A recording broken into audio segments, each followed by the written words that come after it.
It's a praise jam. Bethel Revival Choir, powerful ever medley, praising the Lord for his goodness. Oh yeah, we will praise you, oh Lord, with our whole hearts. We will tell of your marvelous works. We'll be glad and rejoice in you. We'll sing praise to your name, O Most High. Thank you for sparing our lives. Thank you for preserving our souls. Thank you for doing for us what we could not do for ourselves and our loved ones. Thank you for this nation, oh God. Thank you for our health, our breath, and our source of bread. We don't take all this for granted, oh Lord.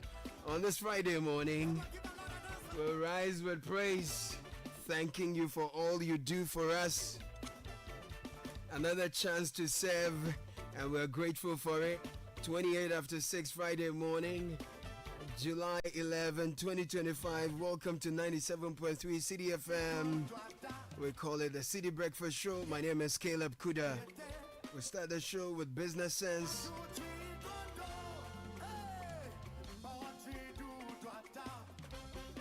Says, see the victory granted in Jesus' name, we shall overcome. Overcoming is a mindset. You see it in your mind's eye before you live it. It influences your attitude towards life. So we are jumping out of bed, starting the day, attacking it with a mindset that we are winning. And that's how we get it. Some thoughts for your morning. Pope Francis says, rivers do not drink their own water, trees do not eat their own fruit, the sun does not shine on itself, flowers do not spread their fragrance for themselves. Living for others is a rule of nature. We are born to help each other, no matter how difficult it is. Life is good when you are happy, but much better when others are happy because of you. Life is good when you're happy, but much better when others are happy because of you. Think about it. Rivers do not drink their own water. Living for others is a rule of nature. So we are happy when you, our listeners, are happier because of the platform we provide. We're happy when our farmers get access to more markets, new access, new network. We're happy when we're able to take you around the city and the country to experience Ghana, eat Ghana, see Ghana, and love Ghana. We're happy when we create platforms, convene ideas and people together to generate solutions to our problems. That is what we do. And that's what we do every morning, providing that platform so commuters have a better experience getting to work, so Ghanaians and the people who live here have a better experience just because they are here. That's what we do. That's our call. So it's an interactive show. Join us every time. 0549986996. How can we make you happier? How are you making others' lives better and happier because you're a part of this? Let's do this together. 0549986996. We'll do the news review shortly. Join us. Let's do this together.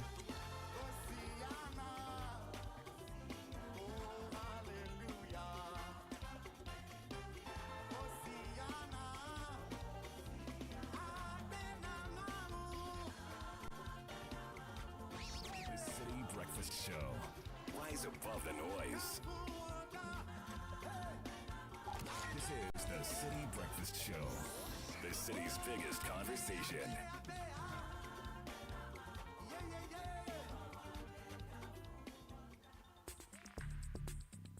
Join the conversation on the Citi Breakfast Show on Facebook at facebook.com/Citi97.3, Twitter at twitter.com/Citi973, and Instagram at instagram.com/Citi973 with the hashtag CitiCBS.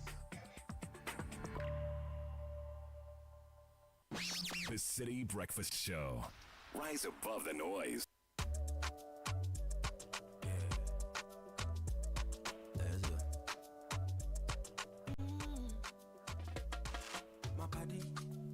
Up in the morning, and you know the money calling.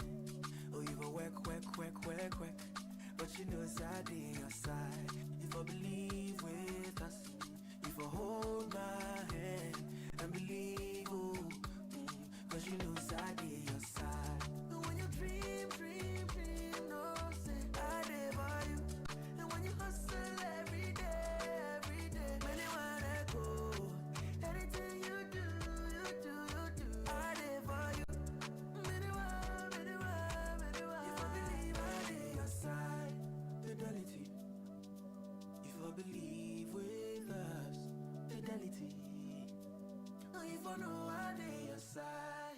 fidelity. Oh, This is the City Breakfast Show. The city's biggest conversation. Lieutenant. You ready to party? You ready to party? It's summertime. Let's go. 1, 2, 3, 4.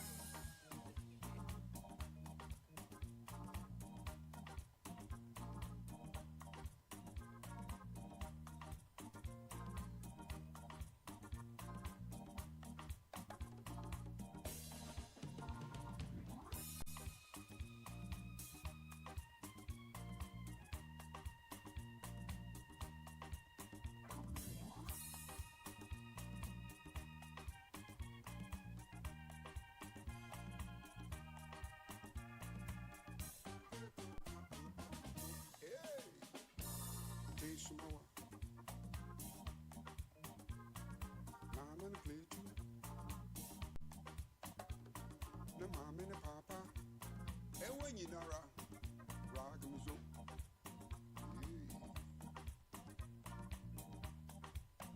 Anyone of you wanna I get me say. Anyone of you wanna I get me say.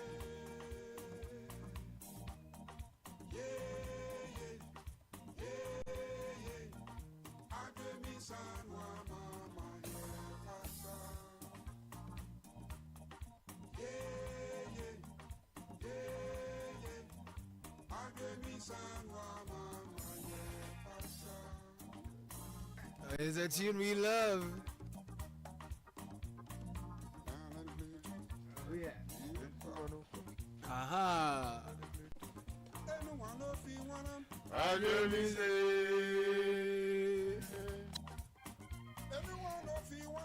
I give me say.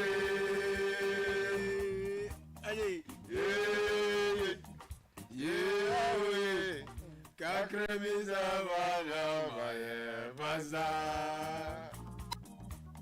we'll bring you the news review. Proudly sponsored by Fidelity Bank. From the dreams of youth to the ambitions of adulthood, wherever you are on your journey, starting a career, building a family, growing a business, or planning your future, we're here for your journey. Every goal deserves the chance to flourish, and with hard work, dedication, and a strong belief in yourself, the seed of greatness is within reach. Trust in the journey and understand that Fidelity Bank is with you every step of the way. Together, let's turn your dreams into reality. We're here for your journey, so believe with us.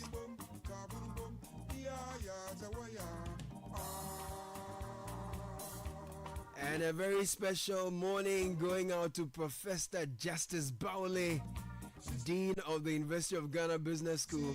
He delivered his inaugural lecture last night at the Great Hall. Our corruption, our ethics, our public administration, wicked citizens, wicked problems, and stagnating development. Very powerful lecture last night. This is coming from all of us. Congratulations on your inaugural lecture. Powerful one. We'll bring it to our listeners sometime soon. But yeah, Akuko Wetrensu. Yeah. Akuko Wetrensu. I Wetrensu, my denture, what get you? Come on, Blimanya, yeah. I go ready. Akpo go to talk more. Yeah, Odenche, you know Odenche. Hello. Denchem or So he's Denche. speaking fancy or G? I don't know. I honestly didn't. Please. Forgive me. I honestly didn't hear anything. What are you trying to do? I thought it was airwell. No, I find this very objectionable. Odenche, you know Odenche. Odenche.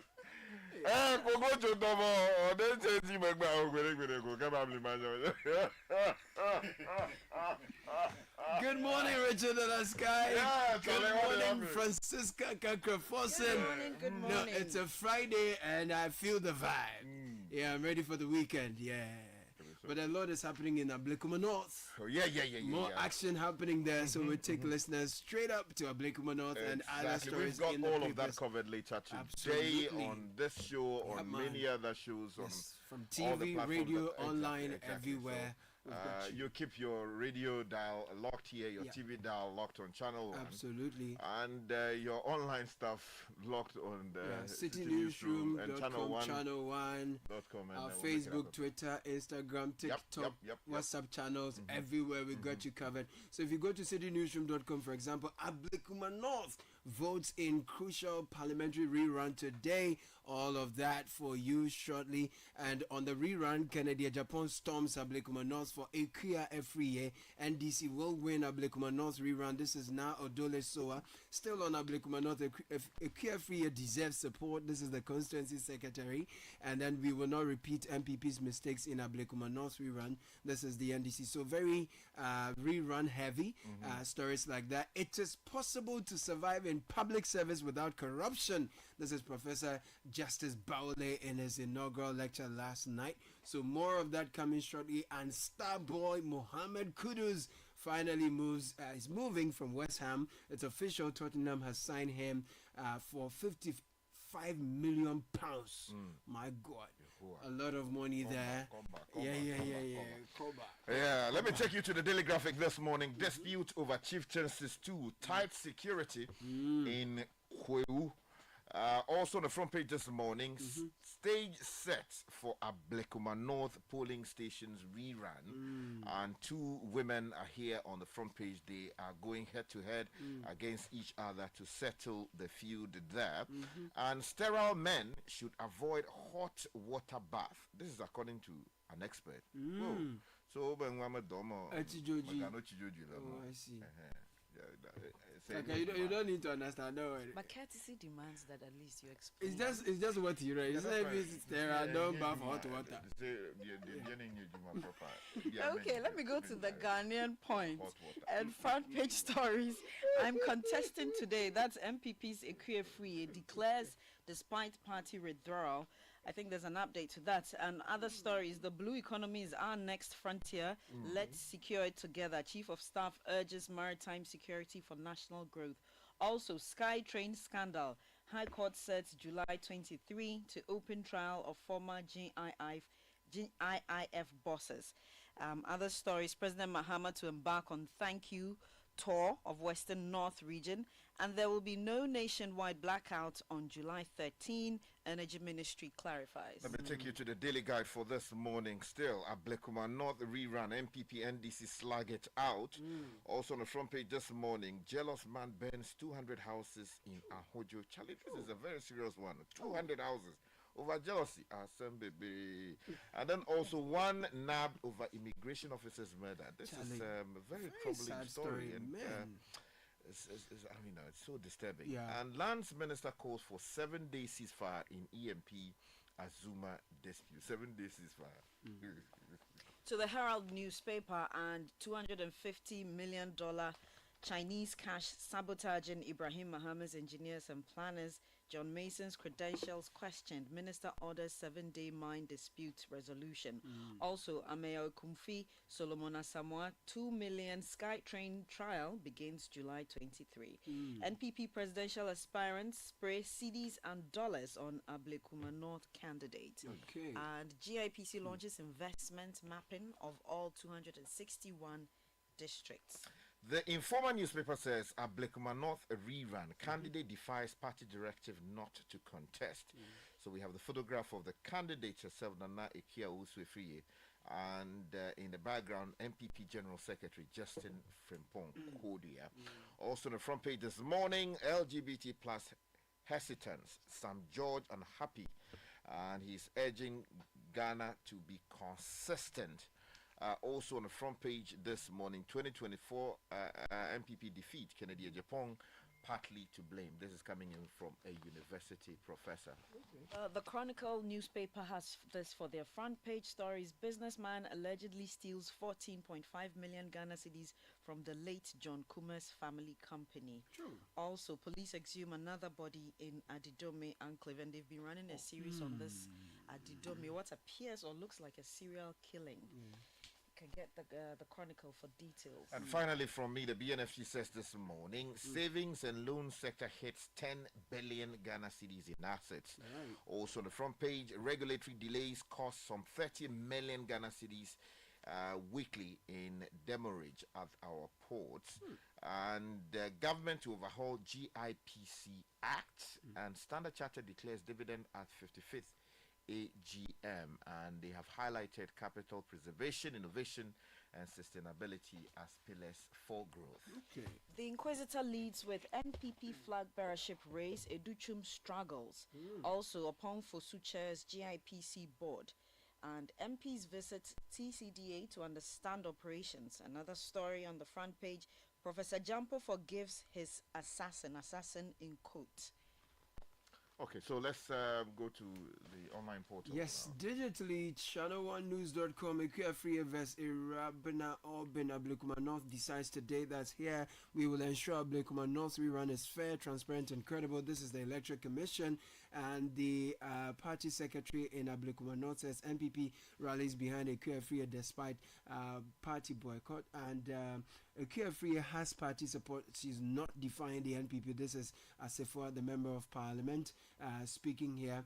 And Ashanti region, we are told that over 400 slum dwellers displaced following fire outbreak at Baba Ayoyo. Disturbing story coming from that side. And in the central region, we see that 7 arrested for illegal mining at Abura in Upper Dentra West. South Sudan's president Abura. Fantastic, thank you so much. Then this one says, stop using phones in kitchens. Fire service warns hotels and eateries. Okay. If you go to the High Street Journal has some interesting stories here. $400,000 US dollars paid, $3.2 million owed. 185 Ghanaian students may be kicked out of University of Memphis. That's the lead story here. $30 million grant market project to reduce dependence on Togo. These are voices of Aplau traders, which is Sky will be happy about that. World Bank flag service delivery gaps, calls for rebuilding of public trust in resource governance in Ghana and Africa. My Joy online very quickly. Showdown in Ablekuma North as voters return to the polls amid party rift and court drama. There will be no military deployment in Ablekuma North. Rerun Defense Minister here. ENP Azuma Resources given 7 days to resolve feud. Ablekuma North rerun security plans to follow. Some as a breakdown of security plans that one can follow. In Tamale, we are told the chief has banned 2 goat thieves. They are goat thieves, and they have been banned. If you go to the BBC, there's an analysis. Putin determined to press on despite threat of tougher sanctions, and Trump threatens 35% tariff on Canadian goods. Stammer and Macron plead for patience in an impatient world. And if you go to CNN, Trump's melodrama with Putin could have deadly consequences. Trump threatens 35% tariff on Canadian goods. So a lot of Trump and Putin stories if you go global. Let's come back home, get into the details American of local president should stories. stop talking and get to work. This whole idea of I'll do this, I'll do that. You said you were going to fix it, so get to work and fix it. I don't know what too much talk. Let's get the problem solved. You know, it's just too many people are dying, and it's not the best. And the parties involved themselves, they should also back off in a way so that people can stop dying. Anyway, let me take you to the Daily Graphic and take you to the Ablekuma North constituency. Dixon Walanyo Doche reporting on page 13 of the Daily Graphic says feverish campaigning traveled deep into the night of yesterday as the governing National Democratic Congress and the opposition New Patriotic Party mopped up whatever was available for today's partial rerun of the Ablekuma North parliamentary election in the Greater Accra region. Now, the interesting spectacle featured a buoyant Nana Ekia Owusu-Efriye of the NPP and the NDC's Irabna Orbin personally deploying themselves to foot in the 19 relevant polling stations for a door-to-door campaign. Now, until very late in the rerun schedule, the MPP had indicated that it would not participate in the voting process in those 19 polling stations, claiming that the decision by the Electoral Commission flouted a previous court order. However, the party's candidate appears to have sidestepped the party's position in a seeming demonstration of her faith in her chances to overcome the odds. And the NDC people to also went there in their numbers. Yeah. The MPP people also went there in their numbers. Please. Yeah. Brisk campaigning ongoing. Yeah, but there must be responsibility. People must not take the law into their own hands. That exercise should go on peacefully and end peacefully, and let's know the winner so that the person who would be elected would duly serve the people of Ablekuma North. There are without several any angles on this particular one. Let me give you two from the Electoral Commission. No one influenced our decision to hold Ablekuma North rerun. This is the EC, channel1news.com. The Electoral Commission has firmly denied allegations that its decision to conduct a parliamentary rerun in Ablekuma North constituency was influenced by external parties. The rerun, covering 19 polling stations, is scheduled for Friday, which is today, and Dr. Bosman Osari, Deputy Chairman in charge of corporate services, addressed the claims directly. Quote, the Commission's attention has been drawn to an unfounded accusation that it has been influenced by certain individuals to pursue the rerun.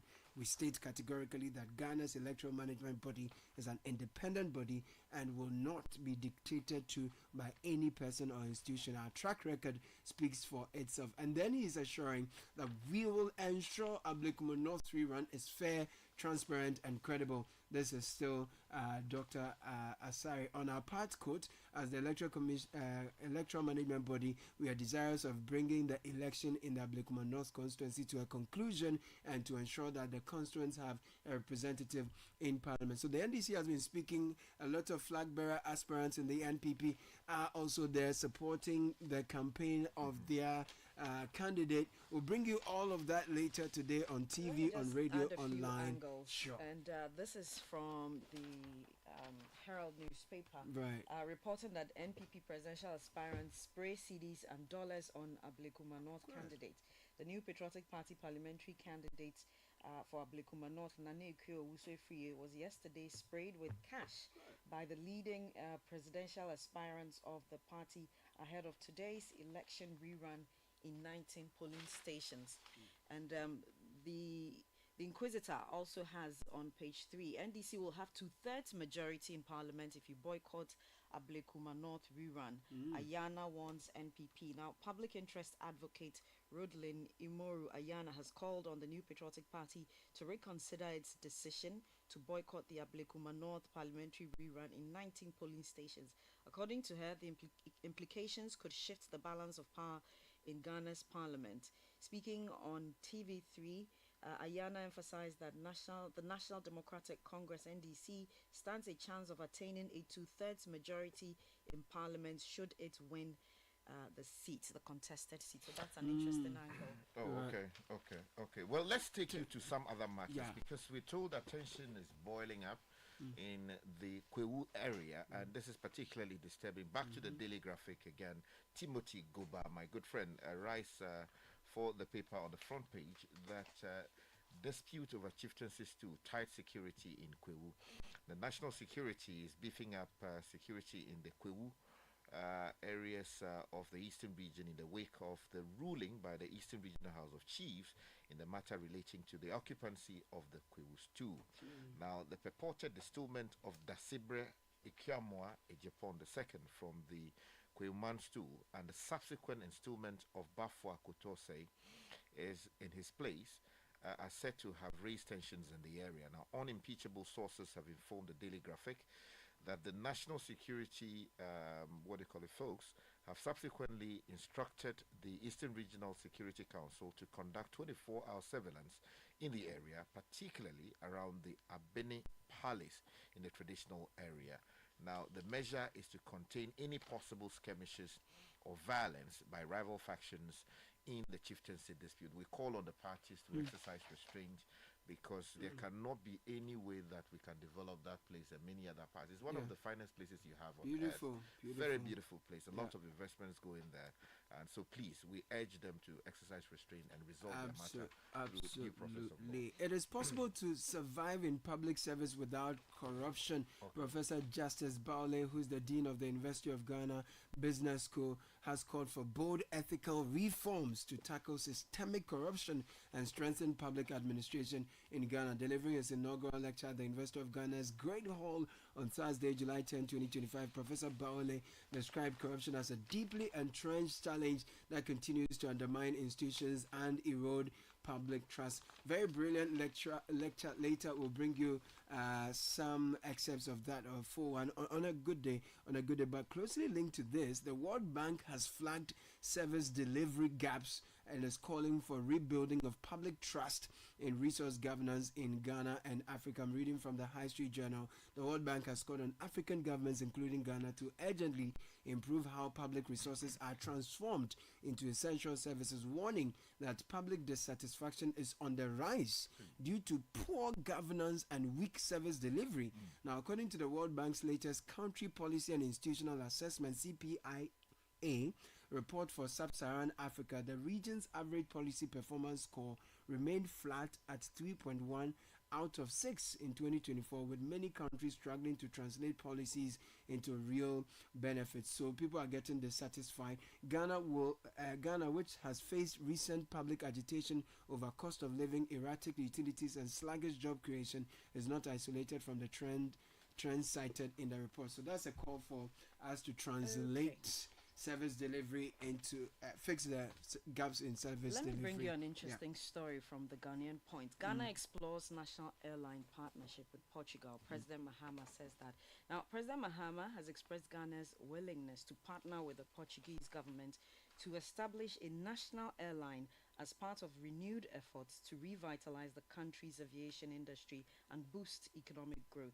The president made the remarks at the Jubilee House during a ceremony to receive letters of credence from 5 newly accredited ambassadors to Ghana. The envoys represented Portugal, Seychelles, Venezuela, Chad, and Gabon.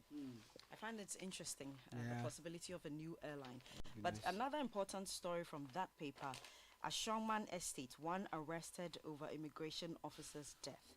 And this is a gory one. The Accra Regional Police Command has arrested a key suspect in connection with the death of immigration officer Stephen Kin Amwa, whose burnt body was discovered on Wednesday, July 9, 2025, after being reported missing 5 days earlier. The suspect, identified as Bright Awe, was apprehended following investigations that linked him to the officer's disappearance. According to the police, Awe was the last known individual to have contacted the deceased, having invited him to a meeting with the promise of settling a financial obligation owed him. There's a jealous man too who's burnt about 200 houses. The Daily Guy has a story on page 6, and the story is by I.F. Joey Well from Kumasi. Says a jealous man who wanted to teach his girlfriend bitter lessons for leaving him by setting her wooden structure home ablaze has ended up burning scores of houses, rendering about 200 innocent people homeless at Ahojo in Kumasi. Now, the suspect, whose identity is still unknown to the paper, was said to have sneaked to Ahojo under the cover of darkness around 11 p.m. on Wednesday. Then he started the fire in his former girlfriend's wooden house and absconded in order to avoid arrest. Now, the fire went on and destroyed the houses of at least 200 people. This is completely unacceptable. And I don't know. Anyway, heartbreaks can lead people to do all kinds of things. But the police must find him. Yes, he must be dealt with. Bring him to justice. Because one heartbreak should not break several houses. That is completely unacceptable. But there are many women in the world anyway. So you just move on, eh? Hey, do you know what that woman has the done? same thing. There are many men in the world. You have to move on. You have to rerun the election. If one didn't work, you just rerun. Don't go and burn houses and destroy people's property. A quick one from the Ghanaian Point. 4 arrested over Cape Coast cocaine busts. That's coming from the Interior Minister. And the Minister for the Interior, Mohammed Muntaka Mubarak, has disclosed that 4 individuals have been arrested and granted bail following the high-profile cocaine seizure in Cape Coast earlier this year, while 2 prime suspects remain on the run.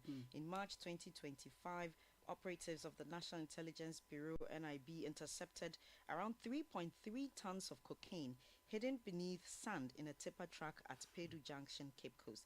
Updating Parliament on July 9, the minister reaffirmed government's resolve to clamp down on drug trafficking noting that efforts are ongoing to apprehend the 2 fugitives. Nice one. Thank you for that. Yeah. Just a very final one from me. As in BNFT, Andrew Asare Buama is an energy infrastructure and urban development specialist, and he's written on why linking property tax collection to electricity meters is the next big step. Yeah. Find that on page 11 of BNFT Yeah. and enjoy the read. Charlotte, there's this one I have to do for my good friend Right. before we go. So happy birthday to Gilbert Nana Kwame Danso, aka Kinino. Kinino. Yeah, Kinino, the Right. operations manager of Trazaco Cranco Services.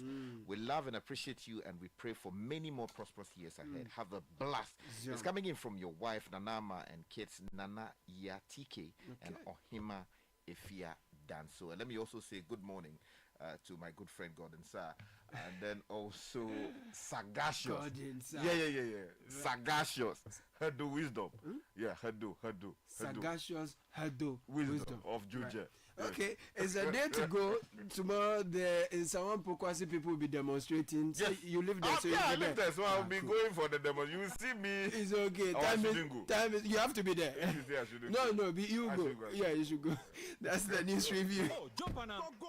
Google me. And what time will you come back where I don't hear the sound of your car? Why you buy new car? No, I not change my car. It be the same, right? It be the fuel way I change. Way one shouts it. Ever since I started using the all-new Excellium Premium Fuel, fortified with 3-in-1 action. Oh, Joe, now my car they run like electric car. No, it's so. This is the type of fuel where they want to. Because now engine they cost. Where they want for way if I buy it, it go protect my engine. And with the small way I buy, I go drive, sir.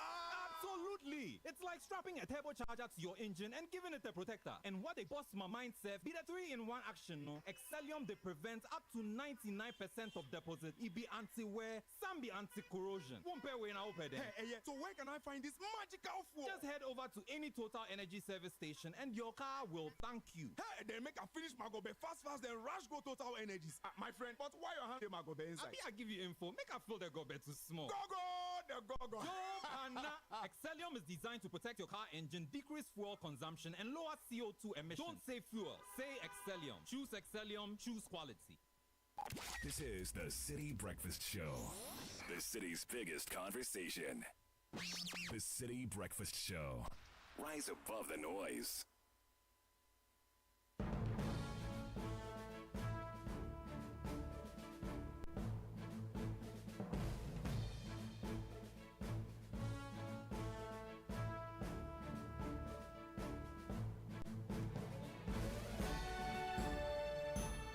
It's time for the breakfast edition of the City Business News, brought to you by MTN and EcoBank, and Neela Taylor is here with more.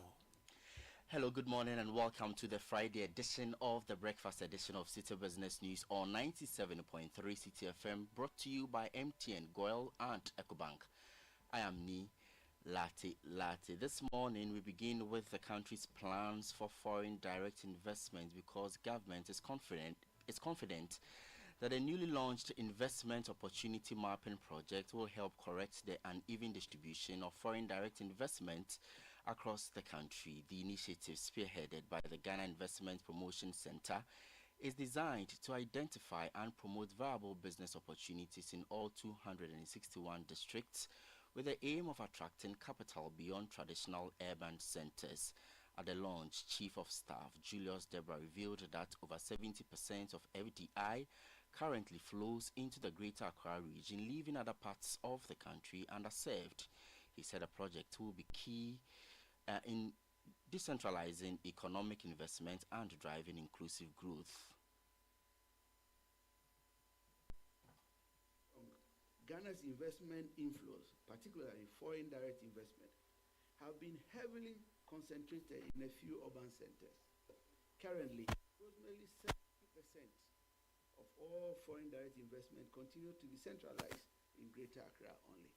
While some investment flows have trickled into Kumasi, Takoradi, and Tamale, most of our regions remain underrepresented and underleveraged in the national investment story.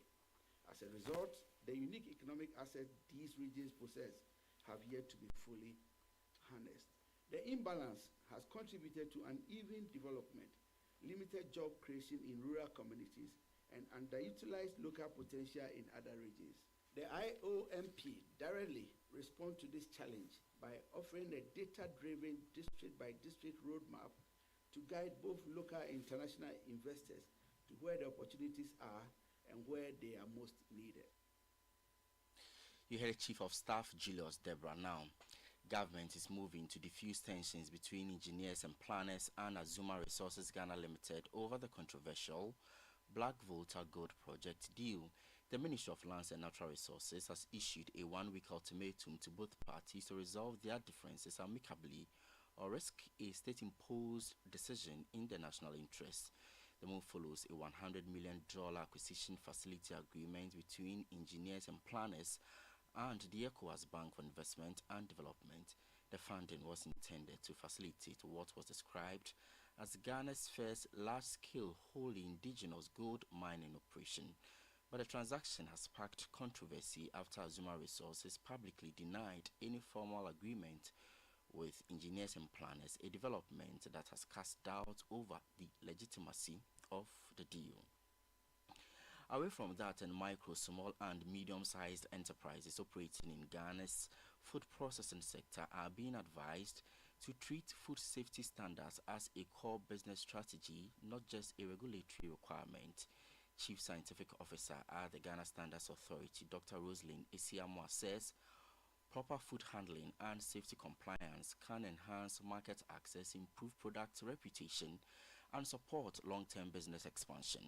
She was speaking at the Agribusiness Launchpad and Accelerator program by Impact Food Hub, where she noted that food safety is central to winning consumer trust and competing in both domestic and export markets.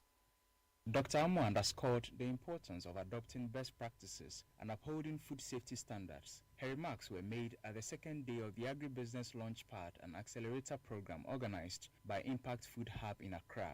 We want the people who are producing our food to ensure that they are using the right ingredients, they are sourcing the raw materials from the right source, they are cleaning it well, the production is going on well, so hygienic processes are being done properly, good manufacturing practices are being done properly, and above all, it's important to be regulatory compliant. Dr. Mavis Orekwasari, Chief Executive Officer of Impact Food Hub, stressed the importance of implementing systems that enable food processors to obtain the necessary certifications. If you're going into agribusiness, even from the onset, you should program yourself that you want to meet certain quality standards, and you should be very comfortable with putting your measures in place so that when you present yourself to get your FDA certificate or GSA, you know that it's part of the process. Some participants shared valuable insights and reaffirmed their commitment to taking actionable steps toward advancing their businesses.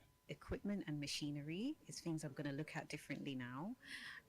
Also certain regulatory protocols, and a big thing that caused a lot of conversation in the room was traceability and where we're sourcing our supplies from. If we're not producers, because I don't farm, but I buy from farmers. So that is something that I'm like, this is very important, and I need to have a stronger relationship with some of my suppliers so I can really know exactly what process they are engaging in.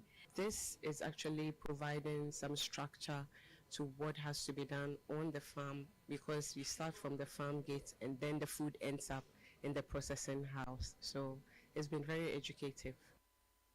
You had a participant at the Agribusiness Launchpad and Accelerator program, Victoria Jibodi, organized by the Impact Food Hub, ending that report filed by Daniel Udru Mensa. On the forex market, the dollar is trading at 12 cedis 45 pesos, the British pound at 16 cedis 90 pesos, and the euro could be sold to you at 14 cedis 50 pesos. Remember that these are rates being offered by some forex bureaus in the capital and not the interbank rates published by the Bank of Ghana. That's it for the Friday edition of the breakfast edition of City Business News, proudly brought to you by MTN, Goyle and EcoBank. I am Ni Latte. Coming up next is the City Business Edition. Do have a good business day. Charlie, where are you? Boss man, I'm at the bank. Really? But your car is in front of your house. Bro, my bank on my phone, Charlie. Oh, how? EcoBank, bro. With EcoBank mobile app, I can do everything, anywhere, anytime. Listen, I just checked my account balance, paid Ahmed's school fees, and sent money to my grandma at Wale. Oh, wow. Wow. Massa, just download the EcoBank mobile app from the Google Play Store or the App Store, or dial *770# and be your own bank manager. Manager. Whether to pay bills or fees, to check account statements, send money across Ghana, abroad, and more, EcoBank mobile app has got it covered. EcoBank Mobile, making everyday people live everyday lives the EcoBank way. EcoBank, the Pan-African bank. Hey, so as for you, every day you are just pressing your phone. Why? Are they paying you? They are, Oma. Eh? The more I use my MTN, the more points I get. And I can use those points to get airtime, data, and even discounts at shops and restaurants. Hey, so that is why all of you are always pressing your phones. And you won't tell us, so that we too we can enjoy some. Oh, ma. There's always more to enjoy with MTN Rewards. Just keep talking, testing, and browsing all day, every day to collect your points and use it to redeem amazing offers and discounted freebies right away. There's so much available for you. So dial *550# and get your reward today. Let's go. Everywhere you go. Kweku, have you heard what they are doing on MTN? This is the City Breakfast Show, the city's biggest conversation.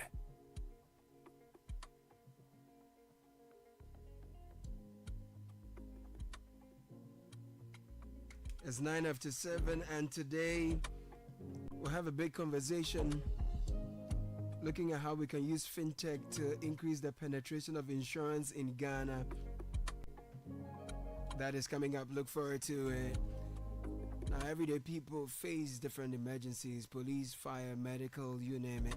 Many Ghanaians, however, don't know the emergency numbers. Here's one you don't want to forget: *770#. Yes, *770# is the new EcoBank Money Emergency number. It gives you instant access to loans, fund transfer, utility payments, airtime, data purchases, so much more, even without data. So you don't need to panic when you find yourself in a money emergency. EcoBank will come to your rescue. Just dial *770# for your money's for solutions to your money emergencies. EcoBank is the Pan-African bank. Now to the boss ladies out there, the go-getters, the planners, the do-it-all women, building your business one bold step at a time. MTN sees you, and we're cheering you every step of the way. We've crafted the MTN Ejumapa just for you. It's more than a bundle, it's your business bestie. Special data and call bundles, you stay connected to your customers, suppliers, and everything that helps your hustle grow. We also have the insurance package for you to help protect all that you've worked hard to build over the years. So level up, scale up, shine brighter than ever. Dial *5060#. Grab your Jumapa bundle. Let's get to work on your success story together. MTN Jumapa, powering women in business.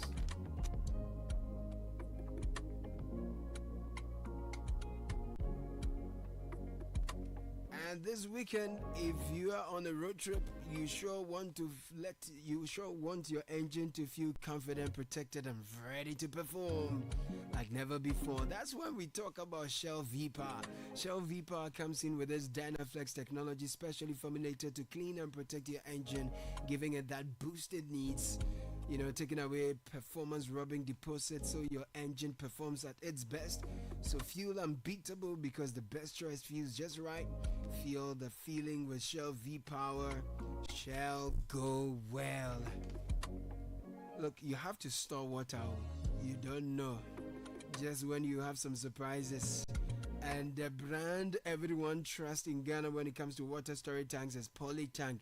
Finito. It's been around for 30 years and is trusted by all generations. So make no mistakes, always choose Polytank for guaranteed quality, and that's on period.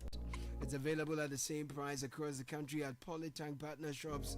No matter the size you want, durability is always assured. Go for the original Papano and Kessan. We don't request for Momo payments online. Let's talk about financial peace. Who doesn't love financial peace? That's where the shareholder Don't Come campaign comes in. They've reduced their interest rates for you. So no matter your expense, we have the right loan to meet your needs. Simply call or WhatsApp Nana on 02700 4799, 02700 4733. Let's make life easier, okay? Act now before this offer ends. The shareholders improve life.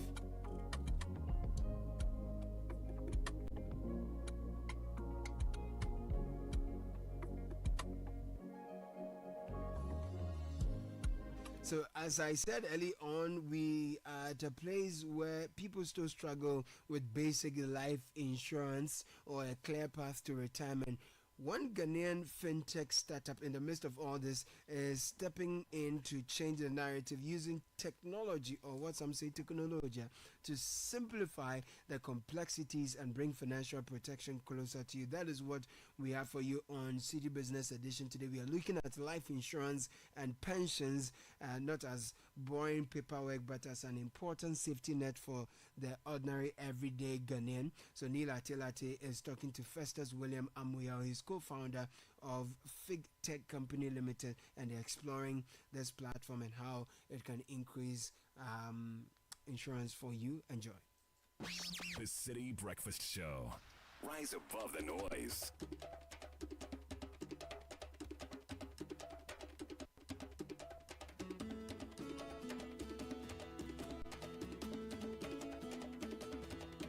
Please wait.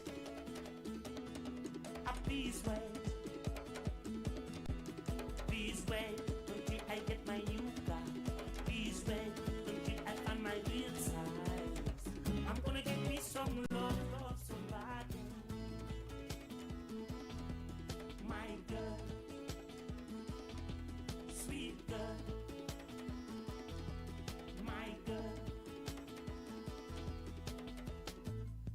I can see. Hello, here is another episode of your favorite business show on radio. This is 97.3 Citi FM, and welcome to the City Business Edition. Today on the show, we are coming your way with, a not too often talked about concept when it comes to personal financing, or if you like, long-term financial plan. Yes, we are discussing insurance, pensions, and wealth creation, as well as everything in between. And indeed, I have a big guest for you.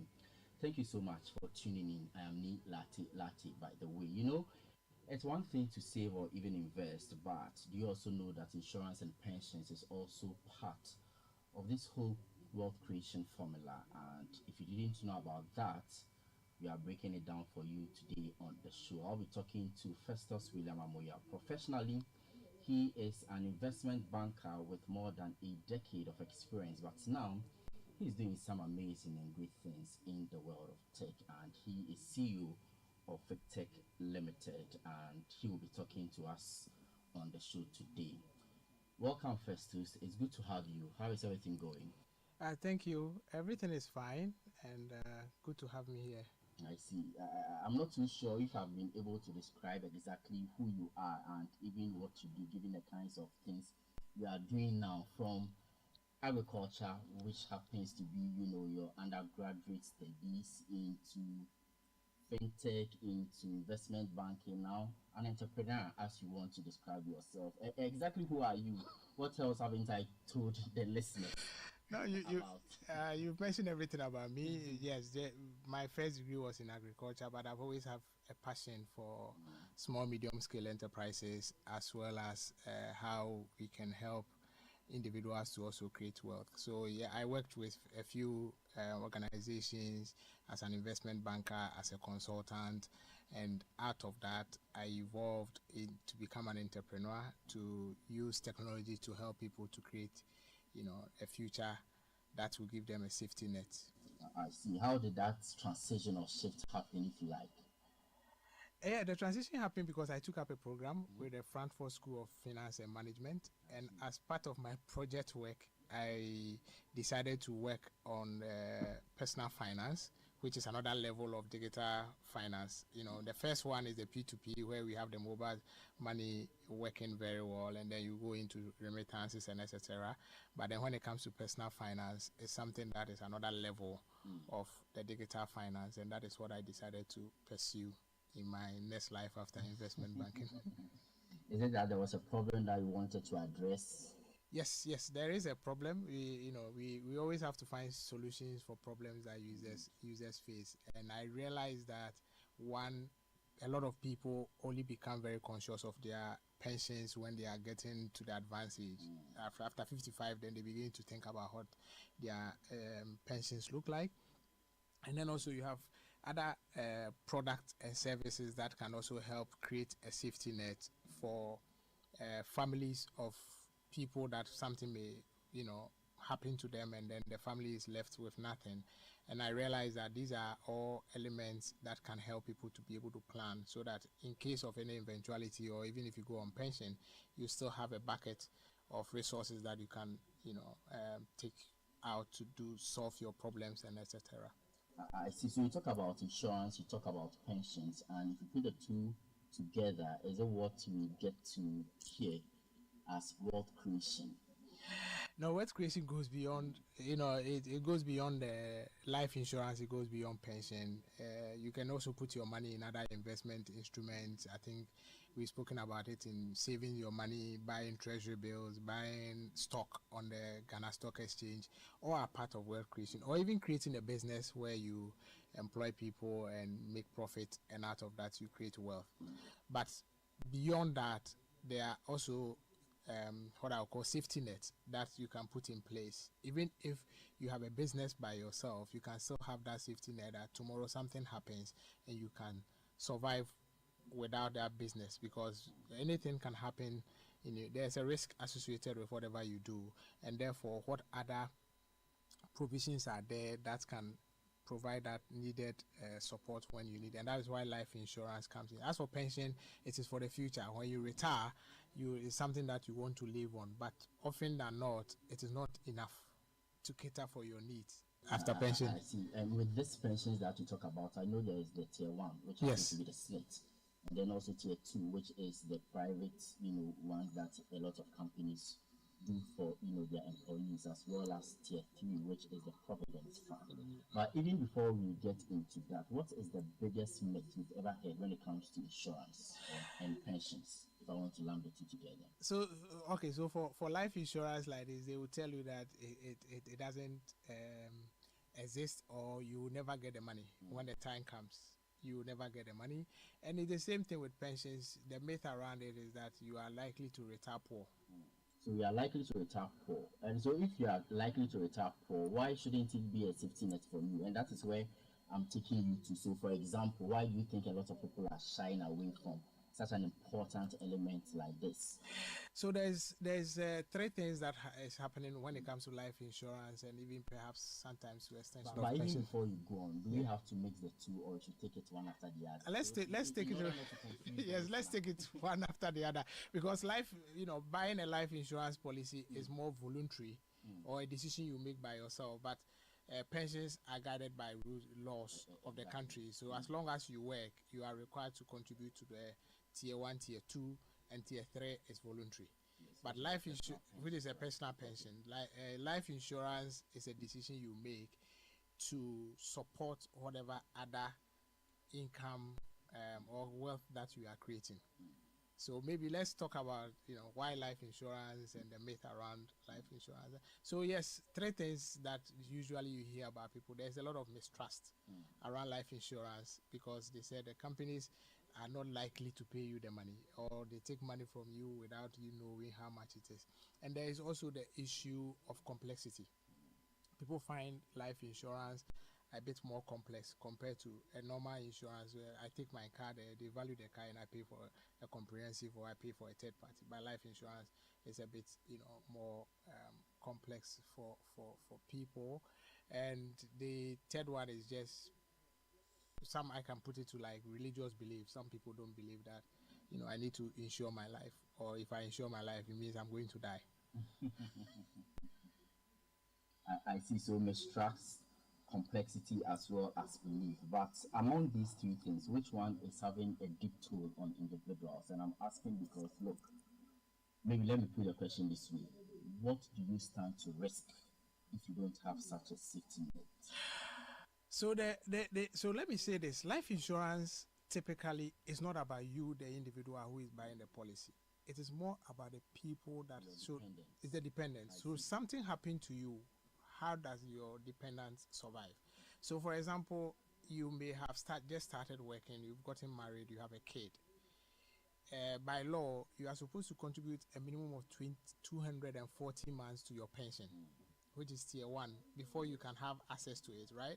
But if you have a life insurance policy and something happens before that 240 months, the insurance company will provide the needed support based on whatever policy you purchase to your dependents and the people you leave behind. So we always say that you buy life insurance for your loved ones, for the people that you are going to leave behind who may depend on you for some source of support, but in your absence, that support is not going to come. Your children's education may be curtailed, your support for your elderly parents who may survive may also be affected. And that is why you have to have that life insurance. But apart from that, there are also other products that contribute to your pension as well, like an annuity can contribute to your overall pension when you retire. I see, but you know, more often than not, when you talk about insurance, a lot of people really think that it's about death, unless the unexpected happens before, claims are made. But there's also this element of seeing permanent disability. Exactly. Permanent disability as well as critical illness. Yep. And so, are you able to unpack that for us, for people who are too limited in terms of knowledge when it comes to insurance as a safety net or even pensions? Yeah. Okay. So when you are, unlike pension, when you are permanently disabled and you haven't contributed to the 240 million month, the pension will not give you the money, right? But if you bought a life insurance policy based on the type of life insurance policy you buy, so they have what we call the risk, they have what we call the savings. So if, like, for example, you purchase a life insurance policy that is risk based and you have a permanent disability, mind you, there is you need to add to the fact that you want the policy to take care of it. When you are signing up, you need to tick that you want that to be added to it, and it actually increases your premium. And so when you are permanently disabled based on the policy, then the insurance company will take care of that for you. So from what you say, it means that there is an element of savings or savings component with the kind of life insurance policy you sign up for. Exactly. And also, even as you do that for your dependent and even for yourself, you can also go in for the better when it comes to permanent disability and even when you are ill. So it's exactly. not always about, when someone passes. No. And I think that is one of the biggest misconceptions when it comes to, life insurance policies. But let's get practical here. And so if anyone wants to sign up onto such an insurance policy as a safety net, what should that person be looking at in terms of the amount of premium that person is going to pay?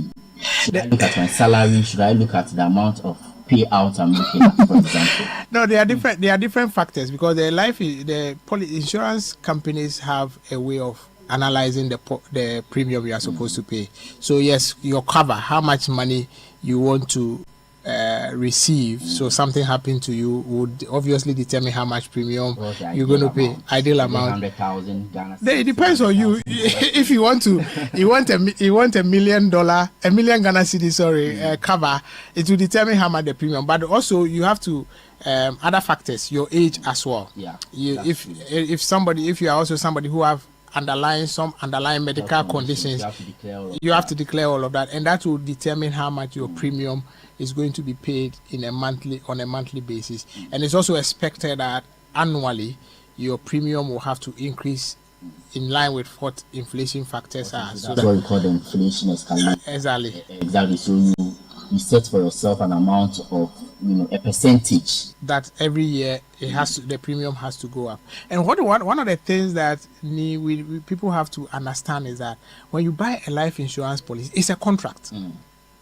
You as the policy holder has a responsibility of paying your premiums regularly, and it is that will determine how the policy also gives you the returns that you need. So if you don't take that into consideration, that is a contract and you can just treat it anyhow, then at the end, when you really need an insurance company to come to your aid, it becomes a challenge. And that's where a lot of people sometimes find it difficult, say the company doesn't want to pay me, and etc. But the bottom line is a contract, and all the two parties have to observe the contract to the end. We are getting educated here. You know, with insurance also come with, exemptions. Are you able to run us by some of the exemptions underlying, this kind of life insurance policy contracts? So for now, when you are getting your claim, there's no tax on it. So for now it's tax free.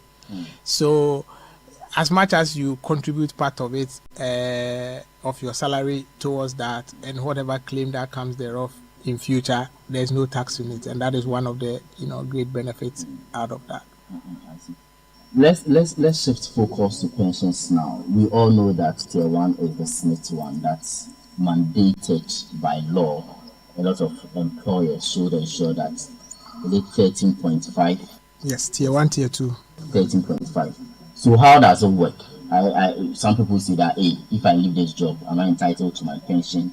So how does it work for Tier 1, which is SNIT, Tier 2, which is private, and then Tier 3, which is personal or even the voluntary? So tier 1 is guided by an act that says that you need to contribute a minimum of 240 months to be able to enjoy. So that's about 20 years of working life to be able to enjoy. So when you retire, there are there are two laws that cover how much pension you get. So either you are getting a bulk amount or you will be getting monthly payment till you pass on. And then I think Tier 2 is about 10 years. You contribute for about 10 years, and then you can have access to part of the money.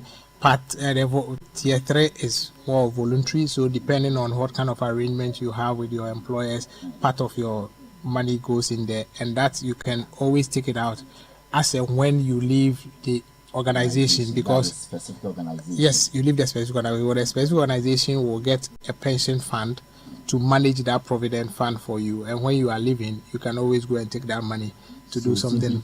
Tier 1, which is SNIT, you can't touch it until you retire. And even for that, you should have contributed for 240 months. Yes. And ensure that your employer consistently pays. Yes. And so if your employer is missing contribution, they should know that it's affecting you. Yeah. Tier 2, which is private, you have to contribute for 10 years, after which you can go in for the money. But as for Tier 3, which is voluntary fund, which is voluntary, as and when you leave the organization, you can go in for it. And so you are still listening to the City Business Edition right here, 97.3 City FM. I'm Nila Tilak. I'm talking to Festus William Aboyao. He's co-founder of Fintech Limited. We'll be getting into that particular space very soon, but for now, we are laying the foundation when it comes to life insurance and pensions and how they matter in the scheme of things. And so, Festus, we are talking to me about why it is important for people to have this as a safety net. But the big question is, well, our salaries are not enough. Why should we be setting aside, the limited money that we have for some of these eventualities? Are you able to share stories with us how people have been able to turn their lives around as a result of, schemes like these?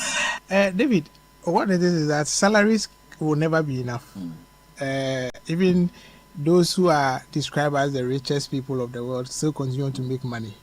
All right, and therefore we cannot always use the amount of salary as an indicator. Everybody is required to put some money away for a day that they will need it. So savings culture is very, very important, and there are many ways to save to ensure that tomorrow, if you need that resources, you can lay your hand on. So no matter how much you are earning, you should be able to train yourself, discipline yourself to put something away. And policies like life insurance are not that expensive. You can start small, and as your salary increases, you can also be increasing the amount of contribution you are making. And then at the end of the day, you'll be able to get the benefit out of it. I see. So with this development that you talk about, how are you trying to, mend the bridge? I see that with the kind of things that you are doing in the tech space, you've introduced a product? Are you able to explain the product to us? And I see that product is an intersection of the insurance, the pensions, and the wealth creation that we are talking about. First, aside this issue of the mistrust, the complexity, and the beliefs that we talk about, how do you see the tech space changing the narrative with the kind of things you are also doing? Definitely, I think technology has brought us users closer to the product that services we need than before. I always say that a few years ago you couldn't order food online and it will be delivered to your home, or you couldn't send money from one mobile phone to another, but now it can be done. When it comes to issues of, for example, life insurance, traditionally you get somebody coming to your office, try to convince you to buy a life insurance. We are all busy. A lot of us don't have time to even go through all the fine prints, and that is where sometimes people find a bit of challenge, because they are not able to read everything around the policy and then make a decision, and sometimes the decision they make is not something that favors them, because that is not what they thought they were making. And that is why I want to bring technology closer using our product, so that people can now make an informed decision based on what they think it fits their budget, fits their need, and then be able to subscribe to a policy. So more or less like you are managing pensions, insurance, and even long-term financial products, bringing it to one marketplace. You are integrating everything into one, how do you call it, dashboard. Yes. To make it easier for people to come to terms with the reality. Exactly. But how has been the uptake? What is the support from, or what kind of support are you getting from, let's say, the National Insurance Commission, the National Petroleum Regulatory Authorities, and the regulators in the space? Okay, so we are just like a marketplace. We are enabler, so we are not reinventing the wheel of developing any new product on the market where people will say, okay, there's a new life insurance policy to come by. We want to make sure that the existing product, from, if you take life insurance, we have about 22 life insurance companies licensed by the National Insurance Commission. We want to make their product easily available in a very simple way to people who want to purchase it. And I always say that you can sit behind your TV watching a football match and buy a policy, or be able to check what your policy looks like, what are the issues there, update it as and when there is need to be updated. It's the same thing with the pensions. You want to let people create an awareness about people being able to check on their pensions to see what is actually happening. And then with that kind of assessment, we are able to now help you plan for the future when it comes to your wealth creation, when it comes to your retirement and etc., because it's very, very important. I see. So your technology, or the company that you run, is Fintech Limited, right? It's Fintech But Limited. the name of the product that you are trying to solve this problem with is?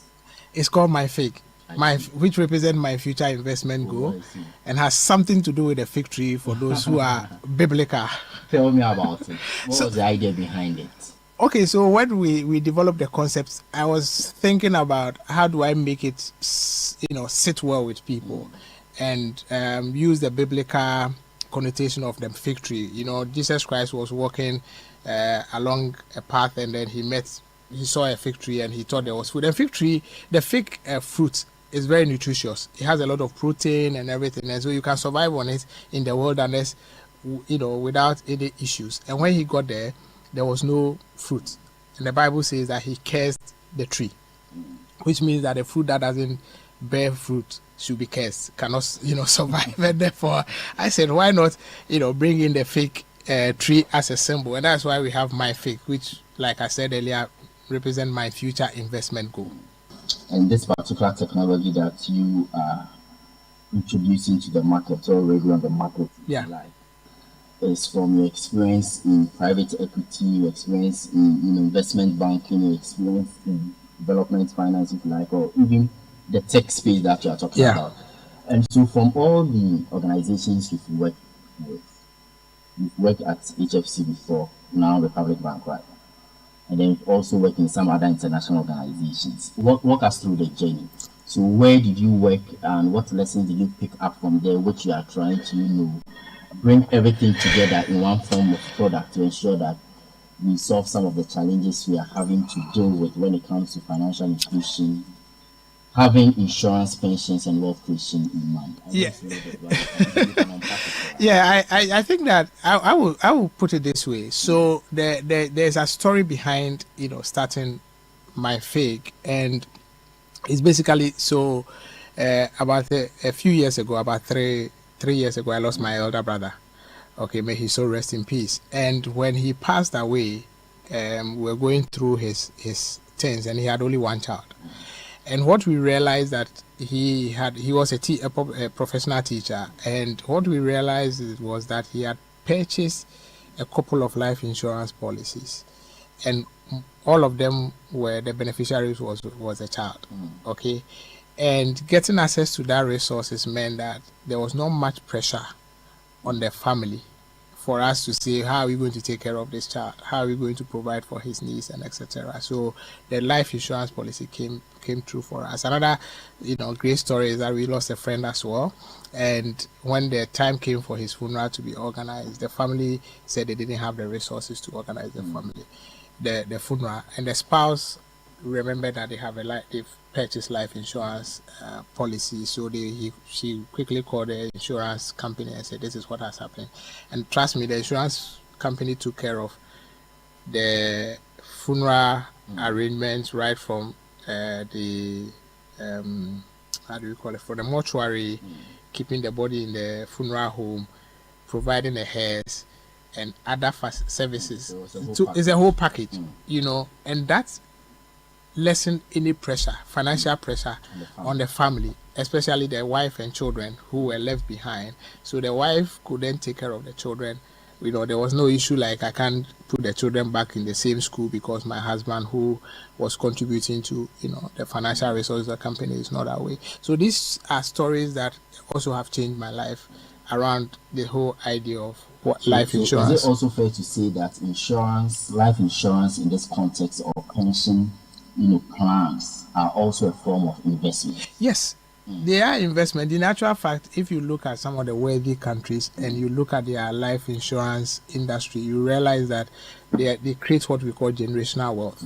So today, somebody takes a life insurance policy with a cover of, let's say, 500,000, and something happens. That's, in some families, that money is put in a pool, and they continue to invest that money, and it creates another level of wealth for the entire family. So there are generations that have used that to create wealth, and it can be used because if you're, for example, you have a policy for your child, and maybe the child is 18 years and above, or working, and you leave some money from your life insurance, they don't necessarily have to use that money. They can use it to create another level of wealth. So there are generational wealth that have been created out of life insurance policies. So what will it take when it comes to unlocking more capital or even support to help small businesses like yours, or even those in the tech or fintech space, for example?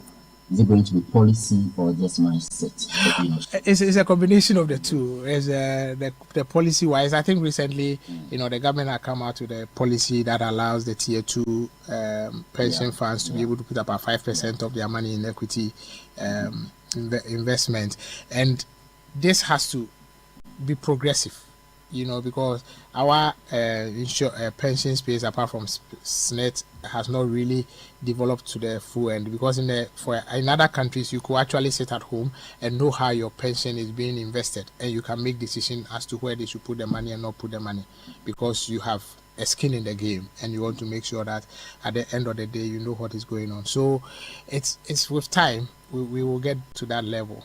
I see. So have you been getting support? I know that you were part of the NIC, Sandbox program. How did it play out for you? It's been a journey. We started, I think when we started having conversation with some of the industry players, and none of them was ready to have a conversation with us. Thankfully, with the laws around insurance in Ghana change, and we got drafted into an accelerator program organized by the National Insurance Commission, out of which we proved ourselves that we are ready to help the industry to grow and to increase insurance penetration in Ghana. Insurance penetration in Ghana per the gross underwritten premium compared to our GDP is just around 1%. very low. In South Africa, it's 7%. You know, if you go to Morocco, it's also a bit higher. So we need to do more. Averagely in the world, it's like, you know, somewhere 7%. In Africa, we are still low. So we got into it, and we've been working with the National Insurance Commission. And after they developed the sandbox regime, we were one of the first companies that they approved for us to work with some insurance companies. So currently, we are working with Star Life. We have about 3 of their products on our platform. We've tested it, and if you go on the platform now, you can download it from Play Store and iOS. I was just coming to that. Yeah. Where do we get it? Is it on Play Store? It's on Play Store, My Fake, and on iOS, My Fake. The Fake is FIG. FIG, yeah. If you download it, you activate your app. For now, we have only one life insurance company on the platform, but we are talking to others. We've been working with them for the last 12 months to bring them on board, and that is what we want to achieve. So it's not as if you are even a broker or agent. No, it's just an innovation behind, you know. Yes, it's an innovation. We in a one way you can say we are a digital broker, but we give the user the opportunity to make the decisions by themselves. Okay, so because for life insurance, it is about you and what fits your pocket, what benefit you are expecting. So we give the user the opportunity to make the informed decision as to what they want, and that helps them to quickly, you know, navigate to the next step. And so, what technology is driving this? Is it AI, which is now the new kid on the block? There's a bit of generative AI we are working on introducing as we continue to build the app. You know, in the last we just had a meeting discussing how we can make it a bit more appealing and acceptable both to the insurers as well as the users. So obviously we can't run away from AI. I see, but you know, insurance or even pensions can feel opaque at times. You have the issue of, let's say, hidden fees, exclusions, and even if you like, some confusing technicalities and jargons, if you like. Yeah. That can confuse, you know, the policy holder. And so does the platform provide an avenue for some of these things to be addressed? So that is what we've done. We've using our platform to break down the complexity around life insurance products, so that now you know, okay, what is cover altogether, all right? What is my premium? Because on the platform, you are able to, based on the variables that you provide, you are able to determine your premium right there. It's not like you go and come back before you know what your premium. As you put in the indicators, you are getting indication of what your premium looks like. And as we build this platform, it will become a bit more comparable. So now you can compare from one insurance company's product to the other, and then you can determine, okay, based on the premium from these companies and other factors, this is which one I want to use. You're a man of many parts. Now I even see, I don't even know if there is a word like insurtech, because that's what exactly you are doing. And yes. I think it is one of the, you know, measures to ensure that we break this whole, you know, cycle of people having doubts when it comes to some of these policies that have been introduced by law to ensure that people are able to secure their future. Because I know, you know, last month when we were doing the Citi Business Festival, for example, we were talking about, you know, financial planning, and you know, a lot of people save but they don't invest, and even when they will invest and then they go and take the money for other purposes like consumption, for example, which I later got to know that it is not one of the things you should be doing when you want to, you know, create wealth. People also go into borrow in times of, you know, difficulties. People go on retirement, they borrow to live their lives. People have emergencies, unexpected things happen to them, and they have to borrow and, you know, go in for some form of cash, which later becomes a burden on them. Yeah. So if we have an interface that is trying to, you know, break the complexity as you described between insurance, pensions, to help people plan financially, and I think it is some good work that we are doing. But where do you see, you know, Fintech, which is the product that you have introduced on the market? I know it is supported by the National Insurance, you know, Commission. Where do you see it evolving, and are you planning to, you know, because you've mentioned that you are looking at bringing a lot more other insurance companies on board, but from where you sit as co-founder, what's the picture looking like? It's not been an easy journey for us, but I believe in what we are building because it takes time for people to adapt to a particular software application that they find it, and we want to get into a future where people can use our app to do a lot of planning, especially like you mentioned, personal finance. So we want to get to a situation where even if you want to save, you can use our platform as an enabler for you to be able to do that and be able to also get a dashboard that gives you enough information as to where the pockets of places your money is sitting and what you can do around it through as an enabler, because you can't download all the 22 applications or mobile apps from all the insurance companies. You need one that can help you make an informed decision. The same way if you have your pension, you don't want to download all the pension apps and be trying to go through it. We want to help you plan.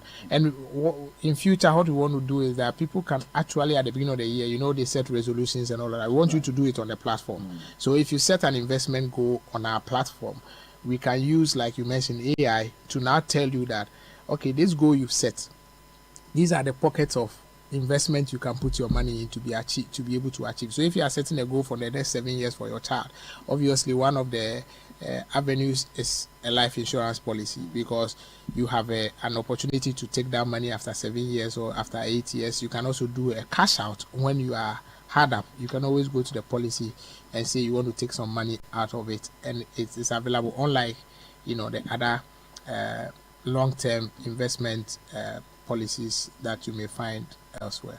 I see.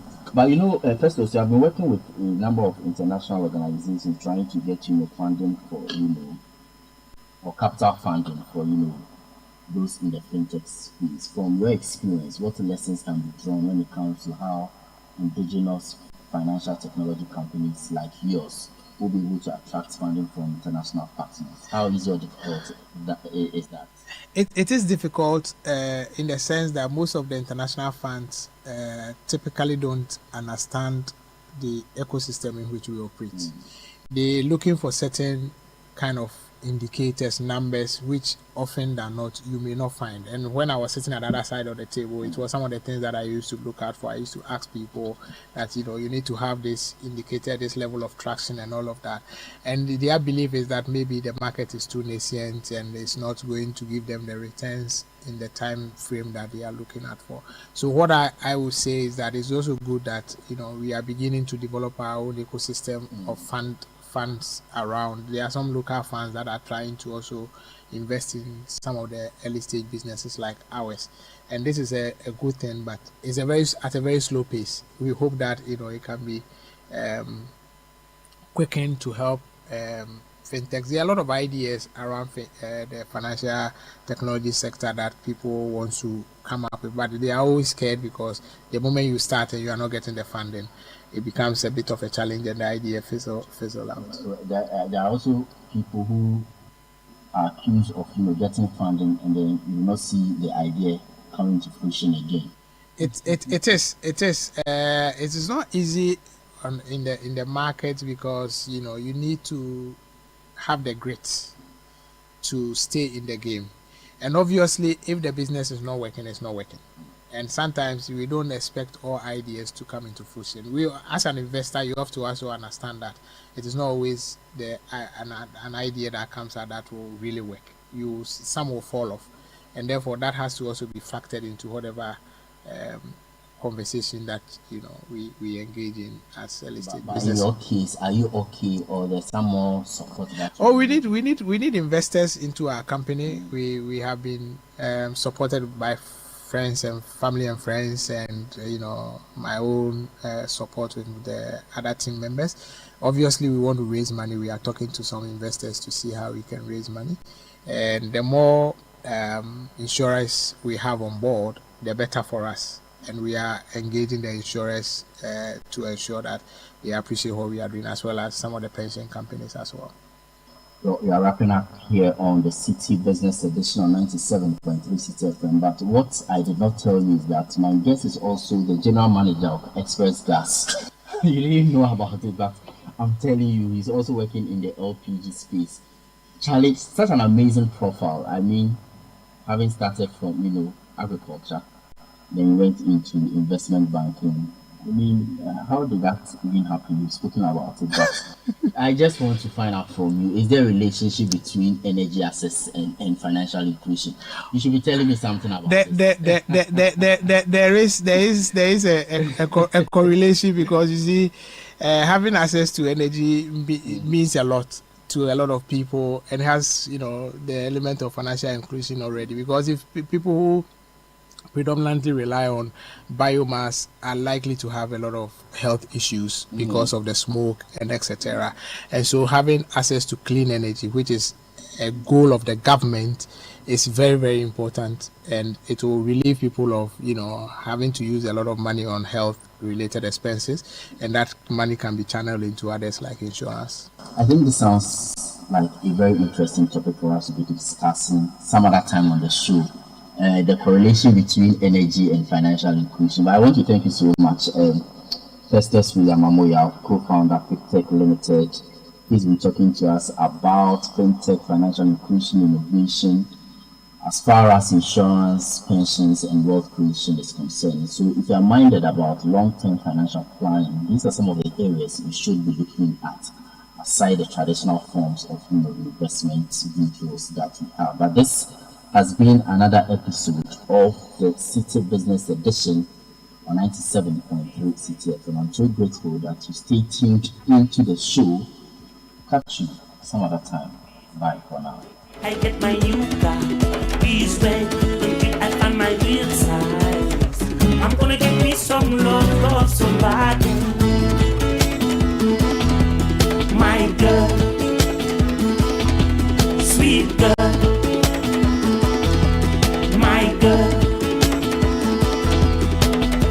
This is the City Breakfast Show, the city's biggest conversation. The City Breakfast Show. Rise above the noise. Join the conversation on the City Breakfast Show on Facebook at facebook.com/City97.3, Twitter at twitter.com/City973, and Instagram at instagram.com/City973 with the hashtag CityCBS. Unleashing the power of relevant radio. This is City 97.3.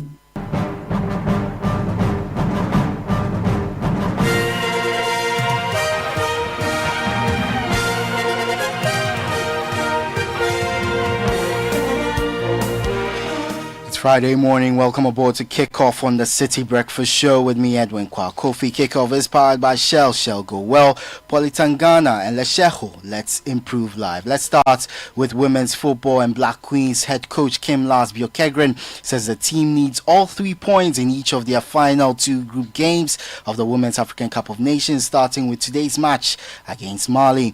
The Queens opened their WAFCON campaign with a loss to defending champion South Africa, but Lasbio-Kegren says they've done their research and are confident of getting a win in today's crucial fixture.